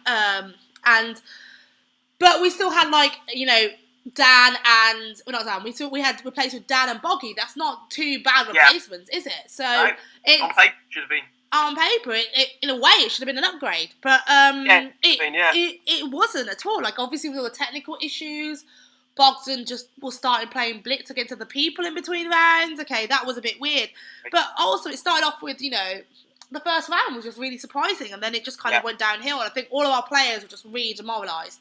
So. It was a really, depressing game for me to watch, and I know that all my players are really kind of down right now, so I've got some cheering up to do. And I know like this is supposed to be the troll channel, and I just haven't been trolling the last hour and a half or something. I've just been like, well, I can't do this, but it's. Oh, the players were trolling us though tonight, weren't they? That's the thing. Yeah. They're like, you know. I know. I mean, like what? I mean, what was going on? I had no idea. It didn't feel like the same players that were playing last week, does it? No, but it wasn't the same opponents by any stretch of the imagination, so it makes a big difference. But the Towers did play well, that's the problem. Yeah. I mean, we were just up against 4 strong players and we just got demoralised. Yeah. I'd like to rematch them. Seriously, that score does not reflect the quality of our players. No, definitely. Well, okay. Ask them for a rematch one day. A lot of thinking to do about team selection stuff for next week, so never mind. That's good. A good try, but full credit to the opponents. Even without any connection issues, they would have certainly won handily anyway. Yeah. So good match, and it's a shame. So, but next week we'll be back for who do you actually play next week? Is it Reykjavik Puffin? No, I think we're playing Budapest. Oh, Budapest Gambits. Yeah. I think okay. So we've got the next few weeks. We've got Budapest Gambits, Stockholm Snowballs, the Las Vegas Desert Rats, and the Reykjavik Puffins. I think in that order. Okay. So we've got some interesting lineups, but we're playing. So like I think Budapest Gambit. I mean, who have they got at the top? Oh, they had the Hungarian guy that I'd not heard of, and then they had a few players. They had 2 strong GMs, but they had some other not so. Yeah, I think they had that young kind of GM as well, who's quite talented as well. So he's so it's going to be an interesting matchup. So we should definitely try and strengthen our team, and I'm going to try and boost our players' moral. Give them some moral support and. I mean, it's been an interesting day actually. Just before I go, there was one match earlier I was watching. It ended up as an 8-8 draw, but in one of the games, a Grandmaster he had King Bishop Knight against King, and he failed to win it. And who was that? It was I think it was a Slovenian Grandmaster, Euro somebody, but it cost his team the match because he failed to win with King Bishop Knight against King. I mean, it was short of time, admittedly, but that's going to be a big deal. That is pretty bad. And do you know what? The amount of people that come up to me and they ask me, oh, are you not ashamed of women's chess because like it's so bad and that Anna, like Ushanina couldn't win with a Bishop and Knight versus King, like in the World Championships or whatever. But you've got some GMs doing it. I know full well lots of GMs who have personally told me that they've avoided it in every possibility because they're not confident they can do it. And that's just proof.